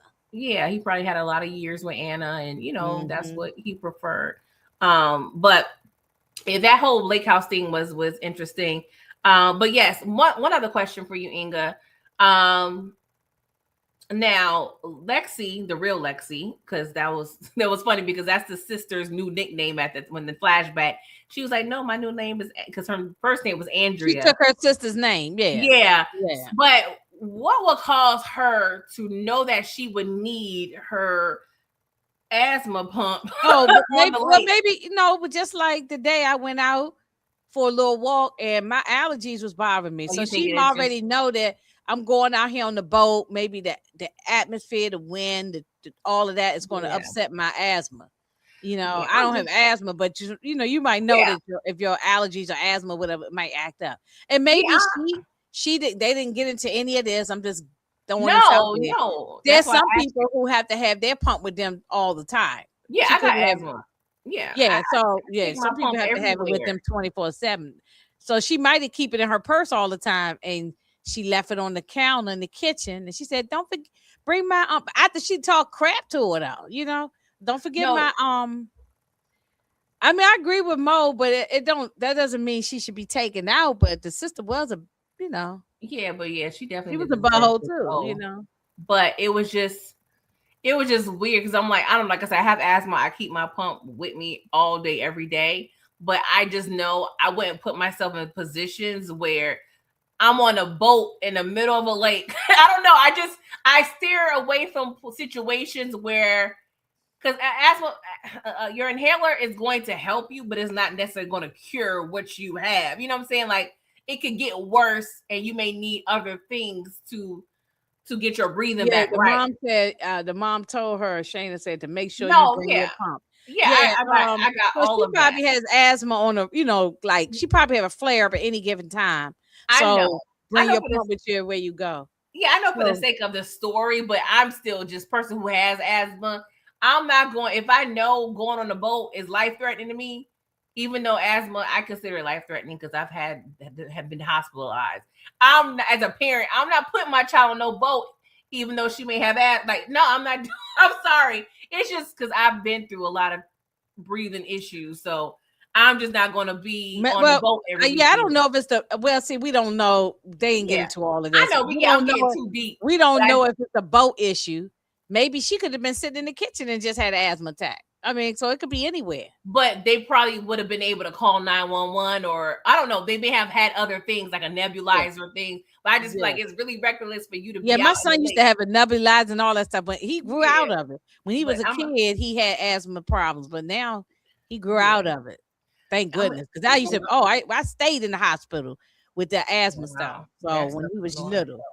Yeah, I definitely I was just being, I mean, not petty, but petty. Because it's like, okay. So basically, we just need like 5 minutes, a little extra detail. Like, you know what I'm saying? That, maybe one paragraph. Really, maybe they could have wrote it a different way. I don't know. But I mean, maybe it's, they might, I don't know. I guess I ain't looked that deep into it. Maybe she's a person who has to have her pump with her no matter if she's on land or sea.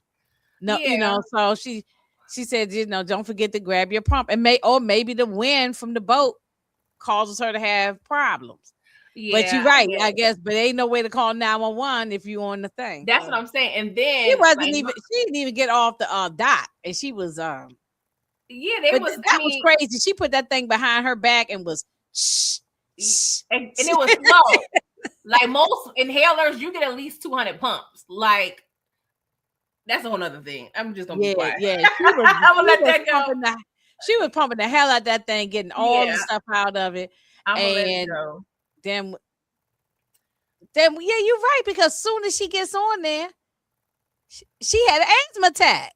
That's what I'm saying, Ingrid. Like, why would you put yourself?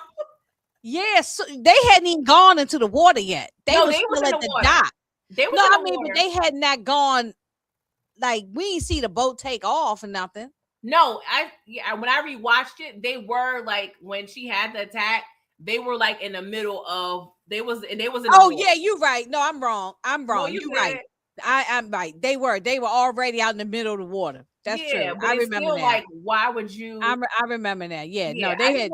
I just want to put myself in that situation as a parent, or like she probably was a bitchy sister, and she was getting back at her too. I think Catherine is just she had at this point. People at school messing with me, my family is saying crazy stuff. She probably just had enough. This is it. You said didn't think sis would even. Oh, sorry, would lie even with the bullying. Damn, don't want to be dead. That was a lie. Okay, we're gonna get up. We gotta move on because we've been on here for a long time. But it's such a good show. All right, so we get the flashback. So Catherine's sister she get called home to the Lord. And so, that's when the flashback happened, but that was right before, that was the opening of episode 6. So we see, because we ain't get no evidence of Catherine being evil. They didn't show it to us. Any evidence of her being evil. Yeah. Prior to the pump that she did to her sister, Yeah, so. I think that was a good plug for us, the audience, to not feel bad when Priya murked Catherine. Because if we didn't see the sister unaliving or whatever didn't happen, we would feel a way about Catherine, even though we know with the assault, Catherine did leave Anna. But I feel like that was another way for us to justify Lexi getting put out of here because you trash too. Because you and she lost all that weight. Wish she had surgery or something. She was running on the pictures on the wall. They had a picture of her. Yeah, she was. Yeah.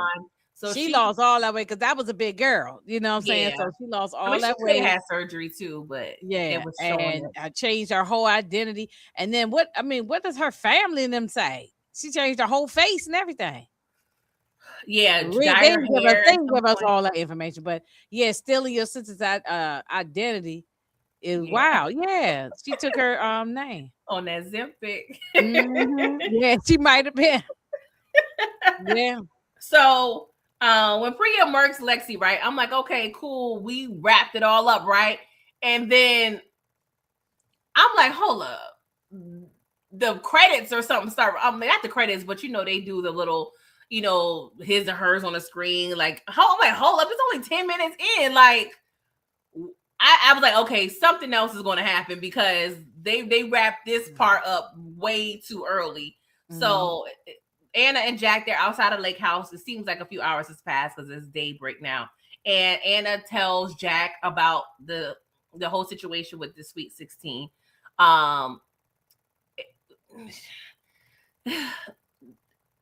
Sorry, I'm a little speechless because this was demonic. So, they get lured. 5 girls go into the woods. Rachel, now this is a thing because I told you Anna was a freshman. Helen and Rachel were seniors. Now, this is Anna's 16th birthday. So I'm thinking this is a couple years of being friends with these girls. And in theory, I would think Rachel and Helen are at college age, or I don't know if they're in community college or they didn't go to college or what. Or is this about the drink and taking the pictures or something, right? Yeah, that was another thing. I'm sorry. I glossed over or didn't mention. Yeah, that was they were taking the pictures of her without her with just her bra on. That was weird. Why are you, as my friend, buying me a bra? Would you buy your friend a bra? I ain't never did that. My grown friends, I'm not buying. What's your size? Let me get you a bra for your birthday. I ain't never did that. Like, I feel like she was. I mean, they did mention that Rachel had a crush on Anna, but that was very weird. I feel like she was grooming her because she had them take pictures. I feel like Rachel was plotting this whole thing from the get-go. Right. So we see these grown men come into the situation with alcohol. So pretty much Rachel paid, or no, they paid Rachel because there was exchange of money. So I think they paid Rachel money. It was Rachel getting the money, I believe, from the guys. Originally, they were going to assault Catherine. I don't know if they were going to do both, but it started off with Catherine. Catherine kind of escapes, and they switch and assault Anna instead. And Anna's asking Catherine for help, and Catherine was like, no, F you, because Catherine feels like Anna was on it, which is annoying because I know they're teenagers, but I feel like you at 16, I feel like you could still read the room and realize like Rachel was pulling the strings. Like, I don't understand. I don't know how she thought that Anna was in on it. Anna's the one that got assaulted. That was weird to me. Hey Michelle. And then she just left. Hey Michelle. And then she just left and didn't even try to help her. Yeah. And I'm like, I don't understand how. And I feel like that was also manipulative of Rachel because Rachel always, I don't know, she just always made it seem like Anna was the one pushing Catherine in the friend group. Like, she was like, invite her to our table. She invites Catherine to Anna's house. Like, I don't know, it was just weird, but that's when we learned Jack knew nothing of this whole assault thing. Of course, he's hearing this and then still dealing with the learning of his sister Zoe being unalived.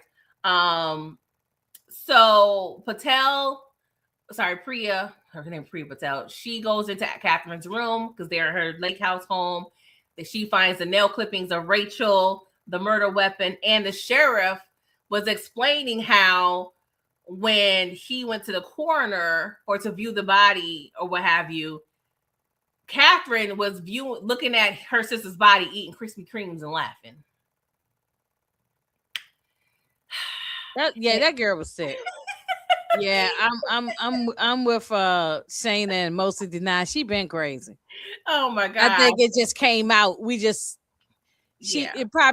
see it before, because you know, they made it look like she was a victim, and I guess in some ways she was, but she been crazy. Yeah, she was happy that her sister was gone. Yeah, she was happy because you know that's the thing that kind of had Priya's antennas go up, because she's like, you know, she was the sheriff was also accounting like, hey, during the funeral she was boohoo crying, you know what I'm saying? And it just seems odd. So anywho, they end up arresting Richard for the murkings of the girls. Now that's something that I didn't necessarily care for. I understand we need a sacrificial lamb, but I'm like, I don't feel Richard did enough, but at the same time, I don't necessarily know what his intentions was with Anna when they went to the lake house either. Yeah, I know. That's like, why was you bringing her there? Yeah, but at the same time, he did not cancel the hotel, so it was kind of like not a planned thing. So I don't know. Were you okay with them arresting Richard for the murders? Yeah, I'm okay with it only because I don't like him. You know what I'm saying? Only because I don't like him, but I guess they had to wrap it on, give it to somebody. Okay. Yeah, I guess they had to give it to somebody. All right, so we about to wrap this up. So 1 year later, we see Anna. She's thriving, glowing, back at her job, pregnant, looking beautiful. She is discussing some NDA and defamation things with her boss regarding Richard. So I guess, you know, they're trying to just nip that situation under the butt. She said they did Richard dirty. I feel like they did, but they did, y'all. I didn't like him, but still, yeah, he got to sit and take a murder rap for all these murders.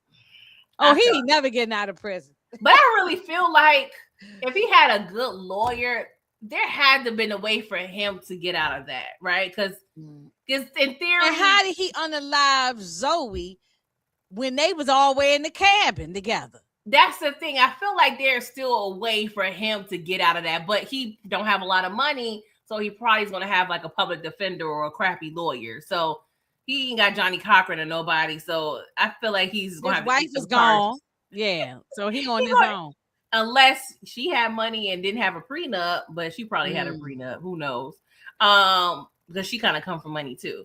So Anna is thriving. It seems as though they took, over Meg, the niece. So they're caring and raising her and Jack. So they leave Atlanta, go to visit the mom back in Dahlonega. And the mom has a caretaker. Seems like she's doing well mentally. Then Anna notices a letter on her dresser in her childhood bedroom. And she uncovers a confession letter. And pretty much the mom confesses to all of the murkings, and she explained that how when her daughter was missing, she would go through and watch all of her, because she always wanted to be a newscaster, so she was watching all her tapes. She found one last tape that was not labeled, and she literally witnessed her daughter being assaulted. So she was watching those tapes because she missed her daughter. Yeah. So she was able to, the tapes of her at work. So she was able to still see her daughter every day by watching them tapes. I got it. Yeah. She said she would treat herself to 5 minutes a day of watching her daughter. And then she ran out of tapes. There was one last tape that was in the camcorder. So, which is another odd thing to me. that Anna, or I don't Why'd know. you keep that? Why'd you keep that? Yeah, like you was assaulted. You took the camera and you brought it home and you just stored it. Like that was odd. The only other thing I could think of, which still doesn't make sense, that Rachel or somebody else, one of the other girls, took the camera, not thinking that it was recording everything, and after the fact, kind of like brought it back to Anne. I don't know. It's just weird that you went through all that and just one, you didn't say anything, which I understand that part, but just taking, I don't know. I just feel like I would be so disoriented. I wouldn't even think about no damn camcorder. You know what I'm saying? I don't know. Long story short, I didn't see that twist either. Yeah. This is real. I didn't see that twist either. I didn't see it. Yeah, but I don't know why you would keep that. I don't know. Would I keep a video of me being assaulted? Yeah. I don't know. Yeah. It was a lot for her mom to see that, and I just love only way I would keep it unless I'm using it for evidence for a case to arrest these chicks. But if you just to keep it for shits and giggles, nah, what are we keeping it for? I don't know. And I also thought, like, is there a statute of limitations on that? Because in theory, the mom could have turned it in, but I don't think the mom was happy with that. Would have been happy with that if they were. I bet you nothing would have happened too. So yeah, that's what I'm thinking. Small town. The mother wasn't playing. She went up to that girl on that car and stab. I mean, yes. Even Helen, everything. How she get into? She was just getting. She had all them keys. She was getting into everybody's house. I love that how they explain how she had all the keys, because and they also mentioned how, and I didn't catch this the first watch, but the second watch, when she first introduced her daughter, that's another thing. She's probably thinking, hey, I introduced my child to these girls, so these girls to befriend her. They did her dirty. I watched my daughter's child, and even though it was crib death, she felt responsible for that. Like she just had this heavy weight on her. Yeah, I think so, because it was like SIDS. Yeah. Yeah, it was so she needed to get justice for her baby. And she explained how, which is interesting, because she said Murky and Rachel brought her home, which is another thing. Like, how would you have predicted that would bring your daughter back to the town? But I'm gonna let that go.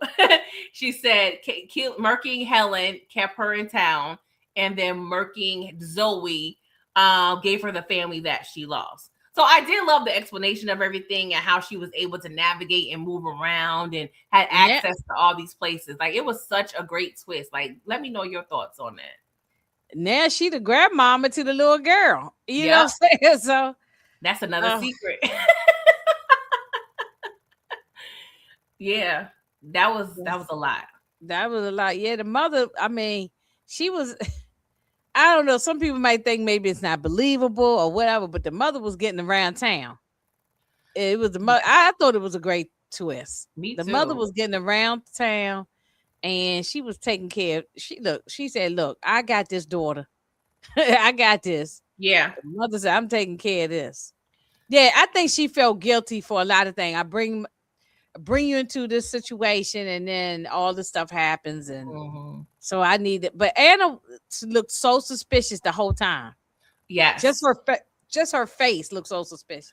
Yeah, and that's the thing too. It's just like, I love all the range of emotions she went through while reading that letter. Like, she went from shock to surprise to like a little gleeful. Like, it was like so many things she was going through, and the whole time the mama over here watching her read that shit. And you know something, I could care less those girls got murked, because I don't care. Look how they sat there and watched and laughed and giggled, and damn near they ain't had no popcorn, but they might as well have popcorn and soda like they at the movies, watching the girl get assaulted by these two grown men. 3. Like, they also forget them girls. It was they can all burn in hell. And they were singing happy birthday to the girl. Yeah, right. Like, that's so sick. That is so, like, how could y'all live? And I don't know if the book says it, but I'm like, is that the reason why Zoe turned alcoholic? But she was still a bitch though to Anna. So it's like, you don't really feel bad. or you do feel bad, and I don't know. It was just weird. It was weird. You see this comment? Somebody, we all need a mama like her, minus the murder. Some people can still get it. Still catch. Right, exactly. Yeah, we don't want to do the unaliving. Yeah. I heard All Her Fault is good. Oh, that was so good. Yeah, that it. was really good. All Her Fault. I'm gonna watch That's that. on Peacock. Please check that out if you happen to have Peacock. I'm gonna watch that was real good. Yeah, that was a good. Yeah, Shane is right. That was a really good twist on that one too. I'm definitely tuning in. About to tune in. For if you like this show, you'll like all Her Fault. Yeah, if you like this, this was. It might be 8 episodes or something like that. Maybe about 8 episodes. Yeah, and then Shane also made a good point. Now she got to pretend they had dementia forever. Well, see, we don't see all of that, but I mean, probably if this was a real life story, you got to pretend, I guess. I don't know. That's a possibility, but I was thinking maybe in this situation, the mom snapped out of it. Yeah, like she probably agreed to go to the doctor, like kind of have, I don't know, like some type of way where she can kind of show a natural progression, because it looks like she's she got a caretaker. Like, she could have snapped out of it now that Anna's back home, because that's her whole thing. She wanted Anna back home. Exactly. So I feel like and it's a small town. I feel like people are not in the town, not paying attention to her like that. I mean, yes, the cops knew she was, running around naked or whatever, but but I feel like she could fly under the radar, and she was just mainly home. That was dedication, though, as a mama. Could you see yourself, if this was real life, walking down the street naked? Yeah, because you're trying to cover up something that you did. This mother was dedicated to the cause. I feel like somebody probably did that in real life, or will try to do it in real life. I mean, maybe, I'm sure it's happened. They, every time they do these type of stories, a lot of time they take it from real life situations. So this might have been something that happened somewhere, I feel like that may have happened before. Wait until they do the story on this Savannah Guthrie thing, on this Nancy Guthrie. Wait till that story come out. That's gonna be a doozy, because we're gonna be sitting up here talking about. I'm sure they're gonna do a Lifetime story or something. Oh, I was about to say that. Give us a year. We gonna give us about if that, probably in the summer. They probably writing it now. Yeah. Right. Maybe remember back in the day when we had what's the girl from the Long Island who Buttafuoco? What was it? Joey Buttafuoco and all them. Yeah, and they still doing movies and stuff on them people. So they just did one on Lifetime recently. And Lorena Bobbitt, that was the one that lived in Virginia. She chopped the husband's thing off. Yeah, so. So what that's gonna be a movie. So I think this is probably based on something that really happened. But of course they had to switch things up, names, dates, and all of that. But I bet you this is based on something. Because it seemed like it could be. That's what I'm thinking. It could be, even though in the book they're saying that the book is based on like in the UK or something, London or whatever. But still, I mean, it could have happened over there. Yeah, it could have happened. Yeah, it could have happened over there. So I don't know. I really enjoyed it. The theme is a mother's love is always, constant, continuous, and persistent and relentless, child. And we saw all those things because I had absolutely no clue that I ain't seen the one. I didn't see it. I did not see it. They got me. They got me. They got me too. And this actress who's playing the mother, she's played kind of crazy characters before and stuff, like some Tyler Perry stuff. I saw, She's been in a couple of them Tyler Perry things, and she played crazy characters. So she's a great actress. Oh yes, yeah, I like her. I like this lady. Why I did not realize it till after the fact. I was doing like the little Googles. She played in The Heat of the Night. Oh yeah, I did not realize that. Yeah. No, she's been around for a minute. This lady's been around. Yeah, that was But everybody did a great job acting. Like. Oh, it's a great cast. Whoever did the casting to get all these people, they did a wonderful job. It was everybody. A great story. Y'all already know. I'm trying to amp up my TV viewing, y'all. You already know how I am. But this all right. She in the game with us with the TV show. I'm back, y'all. I will be doing a Bridgerton review I know everybody don't watch it, but I will be doing that probably. Oh no, there's a if you put it out there, there's an audience for that Bridgerton. I just don't watch it, but I'm talking about people that's in the chat right audience now. On there. I'm talking about my normal like power-ish, audience. Oh, people. Oh yeah, no, you probably got to make sure you put the hashtag so you can get them people from. Oh yeah. Yeah. I'll probably do that Tuesday because we are going live on Tuesday to talk about. Oh yeah, the documentary that everybody's talking about, America's Next Top Model. Yes. Documentary, and we gonna have our thoughts on that because it's we'll unpack that. We'll unpack that. It's a lot. Yeah, it's a lot. So that'll be because now I'm starting to see people in different light now. Now we'll get into it at the time, but I'm seeing people in a different light. Yeah. That's gonna be a good one. Other than that, you got any other lives coming up next? And then Thursdays we're talking about so me, Detroit, Moochie, and Tamika, and anybody else who might want to pop up. We're doing Cross, so we got episode 5 coming up because it's almost halfway over. Because they dropped 3. I hate when they do that. When they drop 3 at first, and then we just have 4. We just did this week, Thursday this week, yesterday, and then now we got 5 coming up. It's only 8 episodes. So this show almost halfway over. Yeah.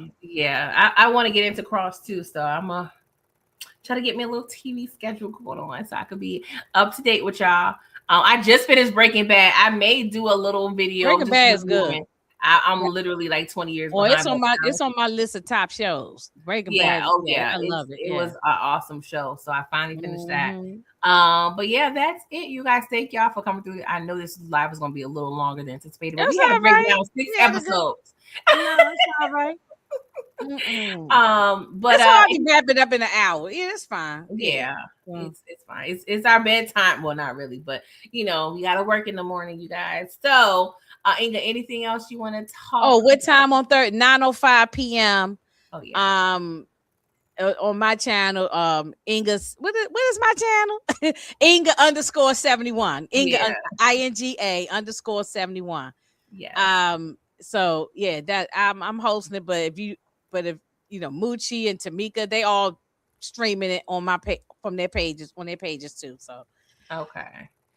Right. So I think that's all I got coming up because I can't do too many things at one time. I tried doing that and it's overwhelming.